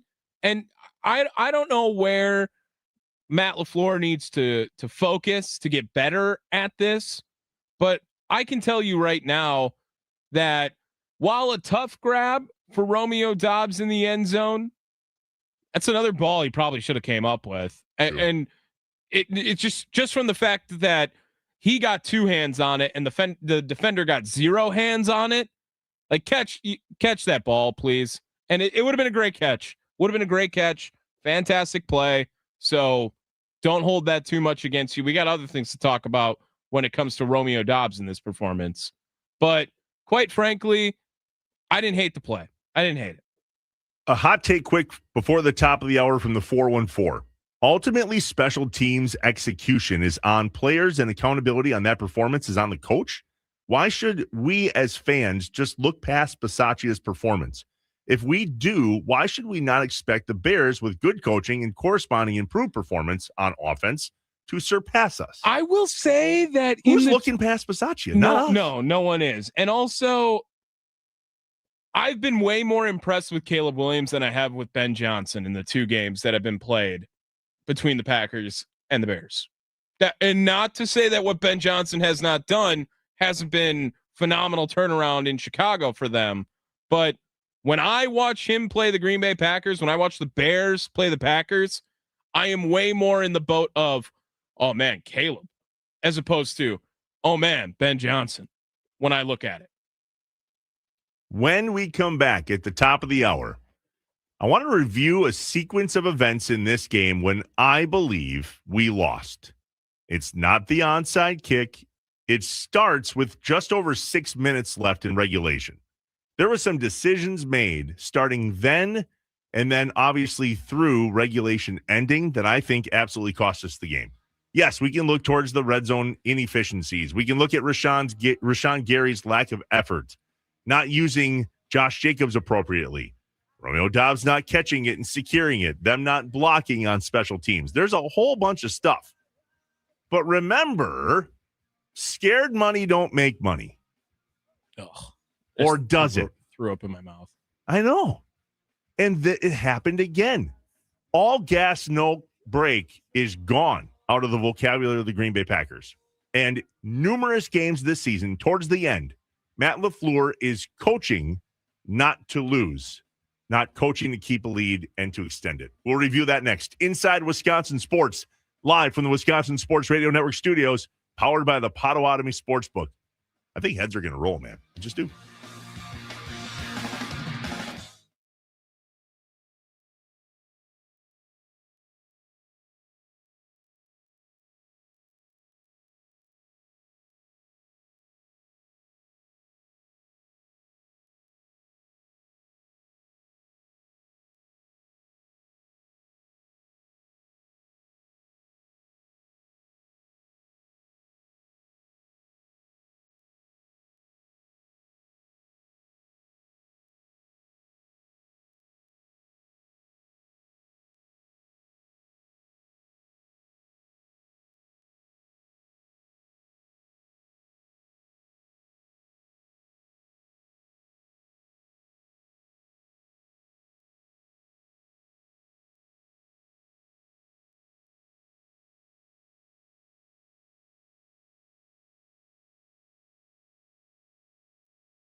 I am an eternal optimist. So please, God, don't tell me that you're an eternal pessimist. I like to say I'm a realist. Oh, it's great. We're going to get along great. This is going to be great. This is Inside Wisconsin Sports with Trevor and Josh. Crowd is here, about to blow, waiting for me to start the show. Out the curtain, lights go up, I'm home. Whoa! Yeah, man. I mean, credit to them. It was a great kick by him. And, you know, just on my end, I got to be better on securing the ball in a, you know, situation like that. But it is what it is, man. You know? It is what it is, but we were really wishing it wasn't. Just let's not have those conversations on special teams. Maybe block somebody or grab the ball with your hands on the hands team. Or so many other things that cost the Packers that game. Josh was right, man. The only team that can beat the Packers is the Packers. And they have proven that over and over again. What's up, Wisconsin? Welcome in Inside Wisconsin Sports. Trevor Thomas, Josh Albright off today. Tommy Ward's in for Josh. And we are live from the Wisconsin Sports Radio Network studios, powered by the Potawatomi Sportsbook. Tommy, the Nicolay Law fan talk and text line is on fire today. 414-677-1250. Ron in Rome joins us on Inside Wisconsin Sports. What's up, Ron? Hi. You know, this is a bad loss, like the 4th and 26, games like that. But I'm not that upset because I don't feel that we're a Super Bowl team now anyway. And one of the things that persistently irritates me, I think we've lost at least 5 games and maybe 8 games by Matt LaFleur not taking the field goal points early in the game. Yeah. To me, Mike Holmgren was the gold standard in coaching. I remember he did that once, and we lost the game because of it. And he talked about how he usually will only go for the points late in the game, like maybe the last 10 minutes of the fourth quarter. We've lost a lot of games for that reason. And the other thing, I'm not a LaFleur hater. I think, you know, we should probably stick with him. But these personal fouls are ridiculous. There's another thing, Mike Holmgren, he was really hard on the team at getting penalties. And they were very lightly penalized team. And then thirdly, as far as I don't see why Goody is not getting more attention for trading away Rasul Douglas and not drafting Cooper DeJean. We're not winning any Super Bowls with these quarterbacks. Ron, one question before we let you go. How do you feel about the game if the Packers are playing the Bears at Soldier Field in the 2-7 matchup with Jordan Love? In the playoffs, the third game of the season, how would you feel about the game? You have Jordan Love, but every other injury still remains. How do you feel about the Packers in that game? You don't have to think about Super Bowl, but just that game. I didn't think we were going to. I was worried about this game because of these reasons: too many penalties, bad special teams, and these are the things that have been plaguing us for 15 years. We've lost to San Francisco on these blocked field goals and muffed punts and like, why do we have Romeo Dobbs and things returning punts and stuff? Yeah, Ron, thanks for the call, Ron. Yeah, I appreciate it. That's because CB1 doesn't return kicks and punts. Can I don't want to derail this again too far, but I am so down to play the Bears again with Jordan Love. I am so down. I have no fear, and almost that's the best case scenario, it feels like, for this Packers team. Take that 2-7, be the 7 seed, be the 2 seed, whatever happens. But I am not fearful of the Bears after that game. I'm not either. I wasn't fearful going in, and especially after the way we lost, I'm still not fearful. I don't think the Bears are very good. I don't. Do you watch that game? I want you to sit right next to me and rewatch that entire game, specifically what I'm about to review over the last 6 minutes of regulation, and tell me that the Bears beat the Packers yesterday and not the Packers beating themselves. Mm-hmm. And to say that they outcoached us is an understatement. I'm not afraid of them either, Tommy, but we cannot do what we did on Saturday. The Bears have lost to the following quarterbacks this year. J.J. McCarthy, number one. Okay. Jared Goff, and they also lost to, this is the beating teams, rather. Beating. So they've beaten JJ McCarthy. They have beaten Dak Prescott. They have beaten Marcus Mariota. They have beaten Geno Smith. They have beaten Spencer Rattler. They have beaten Joe Flacco, Jackson Dart, Shedeur Sanders. Like, do you want me to continue on with this list? You get it? Like, there's not a whole lot. Oh, and they beat the Steelers when it was Mason Rudolph. Like, all right, bring it on for round Saturday, 3. they beat Jordan Willis. Yeah, exactly. Exactly.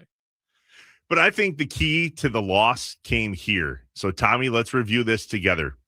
The play calling sequence with first down in the red zone with just over 6 minutes left.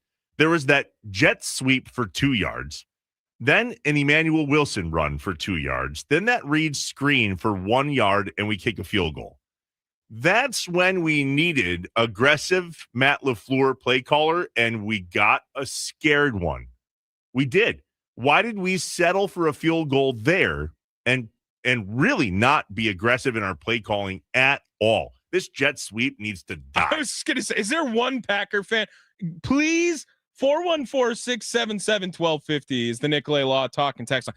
If you like the jet sweep, I want you to call in, and we'll have these things be on silent the entire time, because there is not a single fan who is like, man, maybe we should throw that jet sweep in there right at this moment. It doesn't matter who they run it with.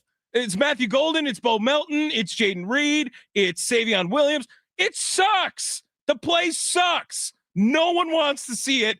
And every week, a different guy is getting this jet sweep. You give it to Micah Parsons with a torn ACL. It's going to work just as well, it feels like. I hate the jet sweep. So if that wasn't enough, on offense, we get super not aggressive, scared money real quick. Then we go on defense, and this is where I just don't understand. We play this weak-ass zone prevent defense after we just kick a field goal, and I believe, is it 16-6 now? Under 6 minutes to play? So there's this sequence lost us the game right here. I firmly believe this. 3rd and 10 from the Packers 43 with, ready for this, 4 minutes and 26 seconds left. And then this happens. Williams scrambles for the first down. LaFleur challenges where his knee went down on the slide and won the challenge. I think it got expedited reviewed. I don't think it actually counted as a challenge. Oh, okay, for good. Matt LaFleur. So be it. Yeah. Then, after all of that shuck itself out, the zone defense lets him scramble again for a first down. But there's a penalty, right? So we get 3rd and 10, this time from 3:27 left, tons of pressure. Williams would have again scrambled for this first down, but there's a holding penalty. So now we go to 3rd and 20. And this cost us the game. Brinson with a face mask on Williams, and it went from what I think was 3rd and 20 on the 46 to 1st and 10 on the 31. Yeah, we've gone quite a long time without bringing up that. And that was a face mask, right? I mean, that was 100%. The correct call. It was, and it was an effort play by Brinson where really unavoidable. He's putting his arm out to try to just get anything on Caleb during this time in which they didn't get any action on Caleb Williams to any point in the game earlier. Need to make a high effort play. And unfortunately, his hand fell in the wrong spot. And it was on his face. But it's 3rd and 20, Tommy. Yeah. So are we being coached to prevent what in that scenario? Because going after Caleb Williams on a major sack opportunity versus just, hey, hold on, we just can't give up 5-10 yards right here and we still get a 4th down. That I don't think is talked about enough on how to play during certain scenarios of the game. So if that was a defensive play call that had them rushing Caleb Williams to try to get all of the juice out and keep it 4th and seriously long versus just 4th and long, then that's a coaching blunder. I understand these things happen. But at some level, is he forced to reach for that in that scenario, or what are they being coached to do? Because that was unnecessary from a player perspective. Now, maybe you can't turn off the football brain, but at some level, that scheme in that moment didn't work. and it goes from 3rd and 20 to 1st and 10. There's now, 3 minutes left? Just over 3 minutes. 2nd and 10, a dump pass, gain of 6. 3rd and 4 now, a first down to Loveland on the left side. He gets out of bounds. Then there's a flag. Yet again, there's an illegal shift. Number 2 on his motion never got reset. 5-yard penalty. 3rd and 9 on the 30. A completion for 2. Now it's 4th and 4 and they kick a field goal. That sequence right there, I think, cost us the game. Now, of course, we know what happened next. But soft on offense and super soft on defense. And so where we were perceivably fairly aggressive throughout the game, and for sure the last few weeks, in that moment, yet again, our coaching staff freaks out. And that's what I hate the most. Yeah, I'm not going to be upset at Warren Brinson. I'm sorry. Like the effort on the play, I like it. You needed to get to the quarterback, and it's unfortunate. I just think it's unfortunate. And that is not it might be where the Packers lost the game, but I don't think it's anyone's fault if you I think point it's coaching. to that. I think it's coaching. No, do you not think we played soft in that moment, Tommy? Soft on offense and soft on defense? The schemes themselves. It's whether it's play calling on the offensive side to go again 1, 2, 3 and out in the red zone. And then on defense, we play this super soft zone.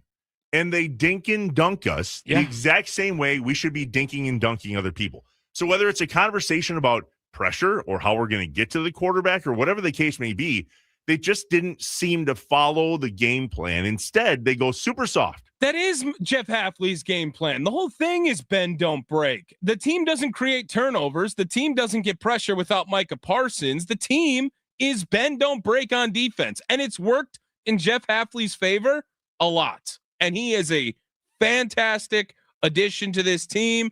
And he's probably going to be a subtraction pretty soon because it's not the Green Bay Packers choice. I understand that.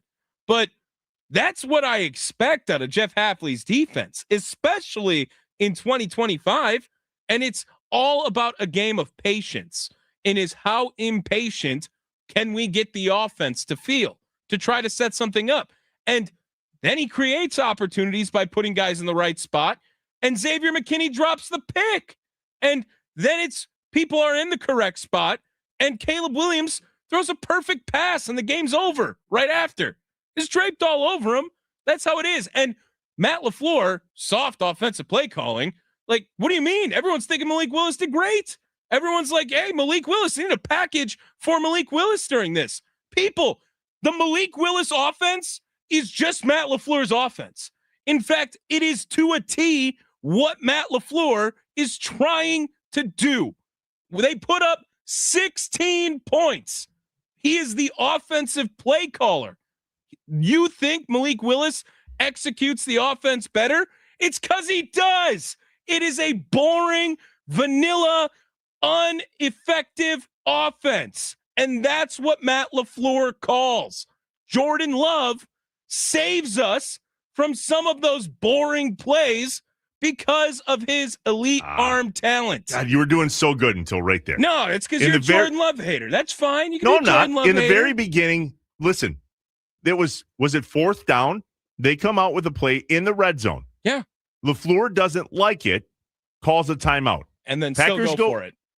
They still go for it, but they come out of the timeout with a completely different play called. And what does Jordan Love do? Changes it. Literally changed the play call, and the decision he made to throw it to Christian Watson, that's why that red zone failed. Man, this is the same guy that we were like, he needs to play for the Packers to have a chance. Christian Watson. It was the same guy. It was I know, Micah's but the decision in that position was terrible. Yeah. That's a bad call. I'll take a couple of the blunders with Jordan Love where the decision-making may seem flawed to not get the most basic offense run at Whitnall High School in Milwaukee with Matt LaFleur and Malik Willis. Everyone who wants to get Malik Willis involved, get a package for him. No, that is no creativity. We just went up against a team. The Packers just went up against a team where all they talk about is how creative their head coach is. And I could not be farther away from that thought when Malik Willis is behind center. I'm sorry. I cannot. Happy Monday, buddy. Dude. When we come back, we'll ask the professional.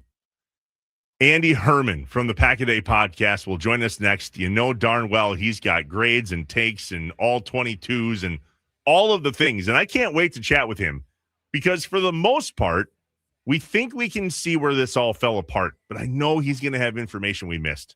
And if not, well, hey, props to us. Killing it. Killing it. All right, Andy Herman is next. Inside Wisconsin Sports with Trevor and Josh. Tommy Wardson today, live from the Wisconsin Sports Radio Network studios, powered by the Potawatomi Sportsbook. You okay, buddy? You good? No.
What's up, Wisconsin? Welcome back inside Wisconsin Sports. Trevor and Josh. Josh out, Tommy Wart's in today, live from the Wisconsin Sports Radio Network studios, powered by the Potawatomi Sportsbook.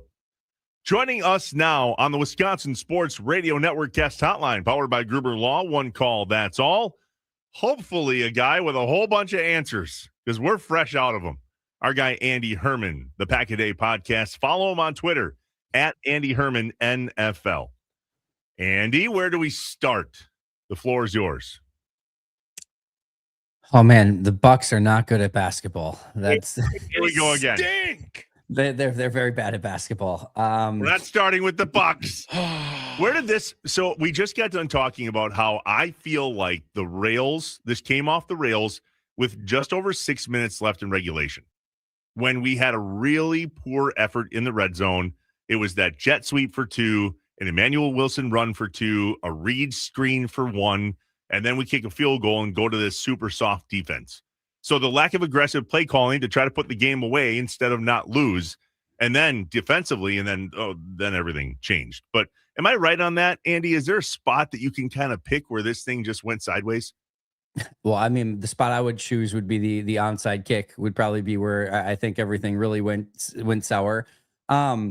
I mean, there's so many different things. This is very, and I know it's been said often already, but this is very 2014 Seahawks-esque in the fact that you can probably go back to about 20, 25 different plays in this game. And if just one of those goes in Green Bay's favor, they probably win this one. But to me, I mean, ultimately, at the end of the day, I mean, you get to the point where you hold them on defense to their third field goal, 9 points. There's under 2 minutes left. They basically screwed up the operation. The crazy thing is I think if they get that field goal off with like 2:10 left, I think they kick off to Green Bay. I don't think they go for the onside kick. And so that's the bizarro part of it. But you hold them to 9 points. You're up by 7. It's a 92% recovery rate in the modern NFL for an onside kick. And obviously you botch and biff the onside kick and they recover. And you could just tell everything in that moment just flipped. And you just kind of knew you could see the train coming down the tracks right at you and you're just tied to it and there's nothing you can do about it. And, from there, you really, you can talk about maybe being aggressive, not aggressive, but on those final 2 plays on that defensive drive, and really, I think 3 of the final 4, they're coming with all-out blitzes. I mean, they're coming after Caleb. And if your 2 veteran corners just communicate pre-snap of what you're supposed to do on that play, which, by the way, I'm 99% positive that Keyshawn Nixon is the one at fault on that play. But if your 2 corners that are veterans just communicate who's got who on that play appropriately, you probably stop them there. And that's probably the end of it. And then you, of course, have the opportunity, even before the end of regulation, you get the opportunity to have the ball. Now, you're not in a great situation because you've got a backup quarterback in and you've got only 20, 25 seconds left. So maybe a little bit more than that. But you've got the opportunity to maybe try to get into field goal range.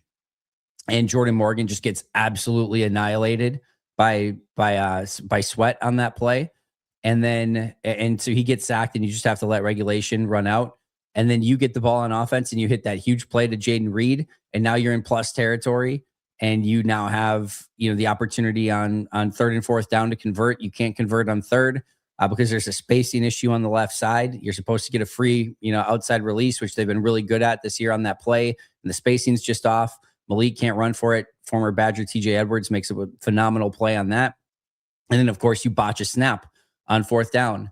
And then, even final play of the game, Quay Walker gets through a running back pretty dang quick to get a pressure on Caleb Williams. And then, of course, Caleb just throws, the best ball of his career to DJ Moore on that play. And not only that, but even if it's not complete, Keyshawn, they didn't throw it, but Keyshawn Nixon clearly has a pass interference on that play too. Although last night, if you watch that game, you can just tackle people now, and that's not pass interference. So, yeah. But yeah, it was just a snowball's, effect of plays that went completely wrong. I thought personally, really up until the onside kick, and I know you can talk about going 0 for 5 in the red zone, which is going to come back and haunt you every single time. But for the amount of injuries that Green Bay managed through that point, if Romeo just recovers the onside kick and Green Bay comes away with the win, we're talking about, I think, one of Matt's best coaching games of his career, that they navigated a win on the road with literally out the 6 of their top 6 players basically at that point in time. I think we're talking about Jeff Hafley having one of his best defensive performances. No, Micah Parsons only allowing 9 points in that game. We're talking about Romeo Doubs having one of the starring performances in that game with 80 plus yards and a touchdown. Malik Willis gets a ton of credit. There is no Keyshawn Nixon back-to-back touchdown plays that he gives up. And we're talking about, again, that defense having a phenomenal game. So to me, it all starts and ends with the onside kick recovery. There's obviously a lot that went into it, but that's where the snowball kind of get out of control. Andy, you know me, Andy. We've known each other. We're going to talk about Rashawn Gary right away. We're going to talk about Rashawn Gary this early. And Andy, I was surrounded by you, the beam of positivity, it feels like at some points in life. Andy, can you come over to the dark side yet? Are you there? Are you there on Rashawn Gary, or are you going to continue your Jedi ways in trying to play some sort of mind trick on me that Rashawn Gary is good at football? As always, I think it is a bit more of a nuanced conversation. I haven't watched the full tape on this yet, but I think he has been good against the run, which I will continue to say. The optics of Rashawn Gary could not be worse, I think, than it's funny because Micah Parsons coming to Green Bay is supposed to open up all of these opportunities and avenues for Rashawn Gary to look and be even better because he has less double and triple teams that he has to go against and things like that. Couldn't tell. Yeah, no, you couldn't tell. And B, I think it's almost worse. And I think the play a week ago, before, Micah got hurt, where Micah comes around to Rashawn Gary and sprints past Rashawn Gary as Rashawn Gary's doing his full standing up jog, and just kind of giving up on the play. And Micah just sprints past him and explodes to the quarterback. It just shows you the juxtaposition between, and I get that there's a difference in athleticism, but in the motor of a player like Micah Parsons and that of Rashawn Gary. And when you see, this goes back to college, but there's a handful of plays every game where you just see him, kind of jog out the play. And last night, as somebody pointed out on social media, the Clavion Chason play at the end of that Patriots game where he loops around and comes back and finds the wide receiver and knocks the ball out and forces the fumble, and they get a huge recovery to help beat the Ravens in that game. That happens because your defensive end is hustling and rallying to the football and making a huge play. And when the dude with the C on his chest that's supposed to be leading by example isn't doing that, yeah, it's a problem. And above and beyond that, the reason that you took a Rashawn Gary over a Brian Burns and a Montez Sweat, who had I think a bigger impact in that game than Gary did, is because this guy was supposed to be a freak athlete, and it doesn't look like he's anywhere near the 4.5 40 that he used to run. It just looks like he has no explosive burst to the quarterback. So again, do I think the conversation is a bit more nuanced? Do I think that there are plays that he is making that maybe are pressures that are helping the team at times, and again, helping in run defense? Yes. Do I think he's a bad player that's deserving of not being in the rotation or should just get outright cut or anything? No, I think he's, one of their still top 8 or 9 defenders, probably at worst on the team. But when you're supposed to be a real stud defensive end, getting paid a ton of money, top 15 draft pick, and have that C on your chest, do I expect more out of you? And should there be a better performance? Heck yeah. And I think that's really disappointing. And I think these final few games, by the way, Rashawn Gary has a contract that you have the ability to get out of, I think probably via trade, but potentially via release. Kingsley Enagbare is an unrestricted free agent, and LVN you have a 5th-year option on. I think these few games that Green Bay has, or hopefully they have 6 games left, but however many they have left, is going to go a long way in defining what you want to do with Rashawn Gary in the offseason, if you want to pick up LVN's 5th-year option, and if you want to make a big run at retaining Kingsley Enagbare. Right now, I don't feel great necessarily about any of those things. If I were a betting man, I'd say LVN is probably your best chance, but it'll be interesting to see what they do in all 3 of those scenarios. Yeah, it felt like it was going to be the best thing for Rashawn Gary, and feels like it's almost turning into the worst thing where it's like, oh, actually, this is what an elite pass rusher looks like. That's what we were supposed to see. Okay, continue, Trevor. Andy, can we go back to the onside kick for a second? Because yes, Romeo Doubs needs to do a better job of, I don't know, using his hands on the hands team instead of trying to scoop that ball into his chest. But there was so much that went wrong right before that. And it comes down to, for me, personnel, which is on Rich Bisaccia. Number one, what was Josh Jacobs doing on the field on the hands team in that moment when we know he's injured to the point where he was barely used in the second half? That's one. Two, nobody blocked. Bo Melton didn't touch a single person on the Bears. Neither did Josh Jacobs. Xavier McKinney threw a block like Keyshawn Nixon tries to tackle. It's a boop, and then he moved on. Javon Bullard trucked his guy out of bounds, but if you look at that sequence, and then Luke Musgrave runs over there, and then Jaden Reed runs over there, nothing about the way that was executed before the ball even got to Romeo Doubs, I thought was appropriate for that situation. And I think that's on Bisaccia. Am I right, wrong, indifferent? Where you at? It pains me to say you're 100% correct, and I'm right there with you. Drop. I get, and I've seen some really smart people that I respect a ton say like, hey, this is just on Romeo. Like if Romeo just catches the ball, we're not talking about any of this. And there's a level of truth to that. If Romeo just does his job, none of us are talking about Bo Melton's missed block. We're not talking about Xavier McKinney getting run through, etc. I will say Romeo owned the play afterwards, which is kudos to him for A, talking to the media, and B, just owning it and saying, hey, it's 100,000% on me, whatever he said. He said specifically they repped that exact play throughout practice, throughout the course of the week. So to Rich Bisaccia's defense on that play, it's something they worked on. I can't believe that they worked on it enough based on what I saw on that play, because Romeo Doubs looked like he came directly out of the womb to catch that onside kick, like he had never played football in his entire career. I mean, this is like classic like shortstop stuff. Are you playing the ball, or are you letting the ball play you?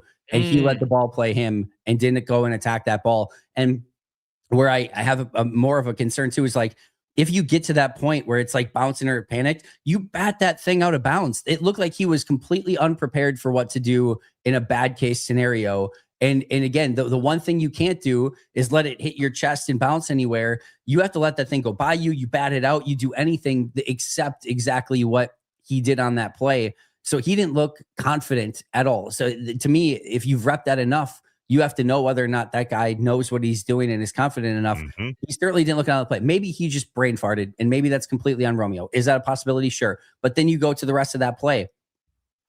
Kudos to Javon Bullard. Absolutely crushed his assignment on that play. But Xavier McKinney gets completely run through. Looks like he has no urgency on that play. Next to him is Bo Melton, like you said, does not get barely a fingertip on the guy that he's supposed to block. There's no urgency on that play. And then it's the ancillary plays around too, where you have to have urgency to get to that ball in case things go wrong. Keyshawn kind of backed it up a little bit to his defense, but again, Josh Jacobs is just kind of jogging over to that Literally play. Stood there with his hands on his helmet, standing over the play, going, oh, geez, oh, God, oh, crap, oh, no. Bro, you're in uniform on the field. Yeah. So to me, it did not look like that was a play that they had repped enough. It did not look they had the right, I think, personnel on the field. It did not look like they had the right urgency for that moment. And right on the sideline, standing over everything, is Rich Bisaccia. And here's the thing. Am I willing to have more accident forgiveness for Rich Bisaccia if this is a top 10 special teams unit for 3 years and absolutely. But outside of in Chicago a year ago, where really a defensive tackle made a individual play to block a kick that was rather low, to be fair, there haven't been the moments. And last year in Chicago in week 18, they had the big punt return. It's a well-designed play, but a big punt return against Rich Bisaccia's unit as well. So no, I don't have any accident forgiveness for Rich Bisaccia, who's had the 27th or worst special teams for now the third consecutive year, and now gave up another catastrophic play in a loss. Should Romeo have done better? Absolutely. Is there absolutely blood on, Rich Bisaccia's hands in this one? Absolutely. And I think it's a fair thing to say. Andy Herman, Pack a Day podcast, joining us on Inside Wisconsin Sports. Andy, where do you want to go in a positive tone here to talk about this game? Because I know you're a Packer fan. Love to talk about some good news as well from this, where it felt like there wasn't a lot. But I sent you a text during the game, which I do on occasion, and I asked you, is Jordan Riley good? And everyone was looking for the Howard Green move once Devontae Wyatt went out. And I don't know if he's sniffing Devontae Wyatt level production, but that was one of the bright spots I found in this game. I thought he played extremely well. I thought, again, whenever I watch the Packers play the Bears this season specifically, I always find myself more impressed with Caleb Williams than I do with Ben Johnson. And maybe that's just a Jeff Hafley effect during that process as well. Go wherever you want in a positive tone, but comment on Jordan Riley. Yeah, Jordan Riley, I thought, had a few plays in this game that really stood out. Just classic stack and shed sort of plays. He reset the line of scrimmage on a couple. There were some hiccups on the other side too, where he got, kind of blown off his spot and needs to do a better job with the consistency a little bit. But to find a player off a practice squad that was making some plays like that throughout the course of a game is definitely a real positive. And he certainly looks the part of a real rotational defensive tackle for Green Bay moving forward, which is a positive because they're going to need, players like that with the injuries that they have to Devontae Wyatt, et cetera. So that's definitely a positive. I think Jeff Hafley was phenomenal in this game. Again, should have been a 9-point performance. I get game, but even like game on the line, I think he had the perfect play call at the end. And if his corners just don't biff it and actually communicate, I think they get off the field and win again, still with only allowing 9 points. And that to me was a great play call. He gets a free rusher, Brenton Cox, on Caleb Williams to get there instantaneously. And then, on the final play, again, Quay Walker gets there and it takes a perfect throw in the wind from Caleb to beat Keyshawn. And yeah, here's the thing. We all love the additional pressure that Hafley brought in that game. When you bring additional pressure a lot, you are going to get one-on-ones down the field and your players have to step up in that situation. Listen, that's a hang with them for Keyshawn. The first one's not the one where he biffed the coverage. You're going DJ Moore one-on-one and it's a perfectly thrown ball. But even if it's not a perfectly thrown ball, he clearly tackled the guy too and probably should have been deserving of a pass interference penalty on that play. So overall, I thought Hafley was amazing. And then the other thing that I know is maybe we all saw it yesterday, but really the last 2 weeks, if Detroit does not lose these 2 games, even if they pick up one of them, but it's certainly if they pick up both in games that were winnable for Detroit, this has a massively different connotation where now Green Bay needs help to get into the playoffs, that they don't even control their own destiny. And your quarterback situation's a complete mess. You're injured all over the place. Baltimore is going to be, despite basically being out of it, it's a absolute must win. If they lose, they're out on a Saturday night. Probably a bummer that it's, they're not playing after the Steelers-Browns game, because if Steelers-Browns played first and the Steelers win, the Ravens are eliminated and you probably get an easier Ravens opponent. But on Saturday, they're still going to technically be alive no matter what. So it's going to be a must win for the Ravens. So nothing's going to be easy for Green Bay. They just need one thing to go their way. But if Detroit doesn't lose these past 2 weeks, and certainly if they won 2 winnable games these past 2 weeks, this is a very different, moment that we're talking about right now. Andy Herman, what was positive? And he says Aaron Rodgers for the Packers in 2025. Have you lost your fastball, my friend? Andy, one more quick before we let you go. Yeah. He did. That was positive. One more quick. The Packers do indeed control their own destiny now, right? The magic number's 1. Either the Packers got to win 1 and or the Lions need to lose 1 and the Packers are in the playoffs, yes? Yeah, basically the Lions just can't hit a 4-leg parlay, right? So the Lions would need Green Bay to lose 2 and the Lions would need to win 2 in order for the Lions to get in, the Packers to be out. As long as one of those things goes wrong for Detroit or one of the things goes right for Green Bay, they're in the playoffs. And technically not the hardest path to still winning the division. Green Bay has to hit a 4-leg parlay in order for it to happen, but all 4 things are kind of possible. So Green Bay has to win their 2 games against Baltimore at home, Minnesota on the road. We'll see again the quarterback situation this week for Green Bay, but those seem possible. And then Chicago has to lose their 2 games, but they've got San Francisco and Detroit. Now, Detroit probably with nothing to play for in that final game. Ask Green Bay 2022 how difficult it is to play Detroit in the final week, even if Detroit doesn't have anything to play for. Detroit will play that game straight up, maybe more than any other team in the NFL despite being eliminated from play. Detroit's not going to go for draft positioning. They're not going to tank. They're not going to sit players. They're going to still go for kneecaps, and they're going to still want to beat, Ben Johnson in Chicago and knock them out of the potential division spot. So maybe not as likely, but it is still a possibility out there that they could win the division. So be it. Andy Herman, the Pack a Day Podcast. Andy, we're not working on Friday. We're definitely not working on Christmas. Maybe we talk to you on Wednesday. We'll see if you're working on Christmas Eve.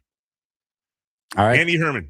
Follow him on Twitter at Andy Herman NFL, the Pack a Day Podcast, here on the Wisconsin Sports Radio Network guest hotline, powered by Gruber Law. One call. That's all. Thanks, Andy.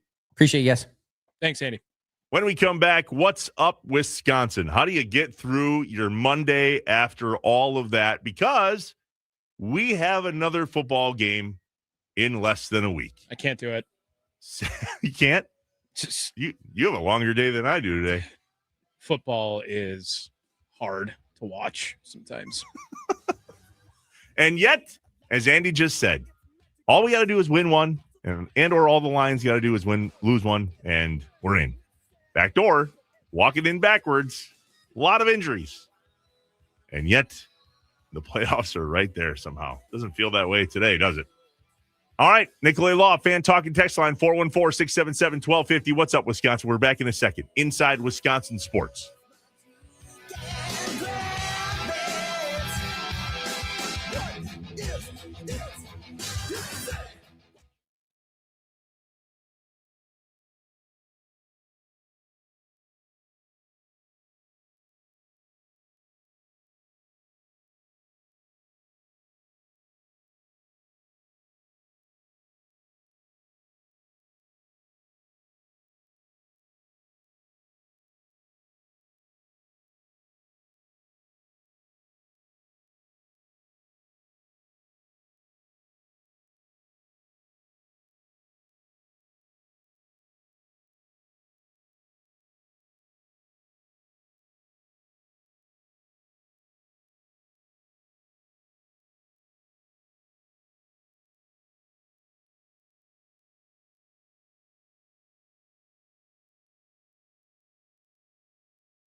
What's up, Wisconsin? Welcome in Inside Wisconsin Sports with Trevor and Josh. Tommy Wirtz in for Josh this morning. It is time to hear what you got going the rest of today. How you getting through this painful Monday after that painful Packers loss? We call it What's Up, Wisconsin? Trevor and Josh want to know. What's up? What's up, Wisconsin? What's up? What's your plan for the day? What's up? What are you doing tonight? What's up? Let us know what's up on Inside Wisconsin Sports with Trevor and Josh. The Nicolay Law Fan Talk and Text Line, 414-677-1250. What's up for you the rest of the day? Are you rewatching the game? I just took a picture of my computer screen here in Green Bay and sent it to Tommy's phone. If you would have told me that when that ball on the onside kick is literally sitting on the 45-yard line, which was 10 yards, that's where it needed to get to, and that the Packers weren't going to end up with that ball in that scenario, I'd tell you you're nuts. If I told you that the play was going to come down to a special teams play by either the Packers or the Bears, who would you have said that favored? It favors the Bears. Yeah. So my bad. We were caught so off guard that they didn't recover this onside kick. I don't even 8% felt like 80% in that moment. I had 100%. The thought in my head was crossed by of, oh, they're going to mess this up now after this happened, right? Where it was the Bears trying again to lose the game at the end of it, where they don't get the field goal off before the 2-minute warning. And it's their special teams blunder that has now caused commotion for them. And then the Packers just give it right back.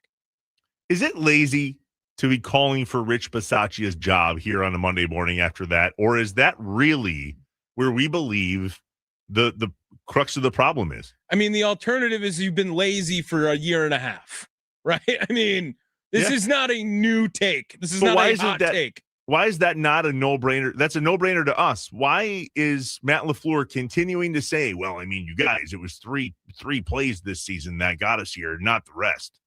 Like, what am I missing? What is he missing? Because Rich Bisaccia wrote handwritten letters to people before he left Vegas. I don't know. Like, it's your guess is as good as mine. I think that makes LaFleur look absolutely stupid. Oh, he's never done that this year either. Matt LaFleur looks stupid? Yeah, I mean, there was sarcasm in my voice. I know. I said that, I saw it. But what are you doing today? Working. We're going to be working, of course. Mason Crosby show coming up 12 to 2. I'll be on there. Packers all-time leading scorer Mitch Thunder Nellis as well. Right after 9 to noon with John Kuhn and Charlie Usen today as us producers are running around with our heads cut off all day, all week, really, for most of this. We'll have some programming in the coming days. We will not have live programming on Thursday and Friday of this week. Just some programming news for you guys. But yeah, I mean, someone's got to keep this place up and running. So I'll be doing some work and hanging out throughout the day. What about you? We're here Monday, Tuesday, Wednesday this week is what I heard you just saying. We're live on the radio Monday, Tuesday, Wednesday on this very show, which is Inside Wisconsin Sports with Trevor and Josh. Josh is back tomorrow. We appreciate you filling in, Tommy. What do I have going on today? I have an accountant meeting this afternoon. Oh, me and the math aren't friends. Dude, I mean, I know. That sounds so boring. I'm Schedule sorry. that on a Monday after that loss. Right. Whoops. Yeah, it's not boring. It's one of the necessary evils when you own your own business. It is what it is. We'll get through it. Just like we'll get through today with this Packers loss. We will. Yeah, I just love pretending to be an adult rather than actually being one most of the time. So adulting is no fun. No. Oh my God, it's awful. I just put up shelves in my house 2 weeks ago. I just spent 3 hours building a coffee table. Like, no, I'm not trying to schedule an account meeting. Is your accountant going to bring up like, well, you see the game on Saturday too? Oh yeah, 100% yeah, chance. No, that would be. And he knows what I do for a living, so we're probably going to talk about that for about 25 minutes. Sweet chin music right there. If I have that conversation, absolutely not. Our thanks to Andy Herman for jumping on here on a Monday and doing his best to help us understand what in God's green earth happened to the Packers on Saturday night. We'll continue to do that this week, knowing full well that all could be right in the world by this time next week, if indeed the Packers can get ones from the banged-up Ravens on Saturday night. There's another programming note for you, by the way. You've got a week to figure out how you're going to watch the game. That game is either on Peacock by subscription only, here in Green Bay on NBC 26 over the air, or in Milwaukee on TMJ4. That's it. Wausau, Duluth Superior, you're screwed unless you have Peacock. The rest of the state of Wisconsin, unless you're in TMJ4's area or NBC 26's area, you either got to get the Peacock or go someplace that has the Peacock, because you ain't seeing it if they don't. Any chance they fire Rich Bisaccia between now and then? Sure. Just as good a chance to recover. 8%. Let's say 8%. 4 for 46 chance. Just got to block. Play to the whistle. All right, we'll shake it off. There's our pity party. It's over. We're inside Wisconsin Sports with Trevor and Josh. Thanks, Tommy. Live from the Wisconsin Sports Radio Network studios, powered by the Potawatomi Sportsbook. See you tomorrow.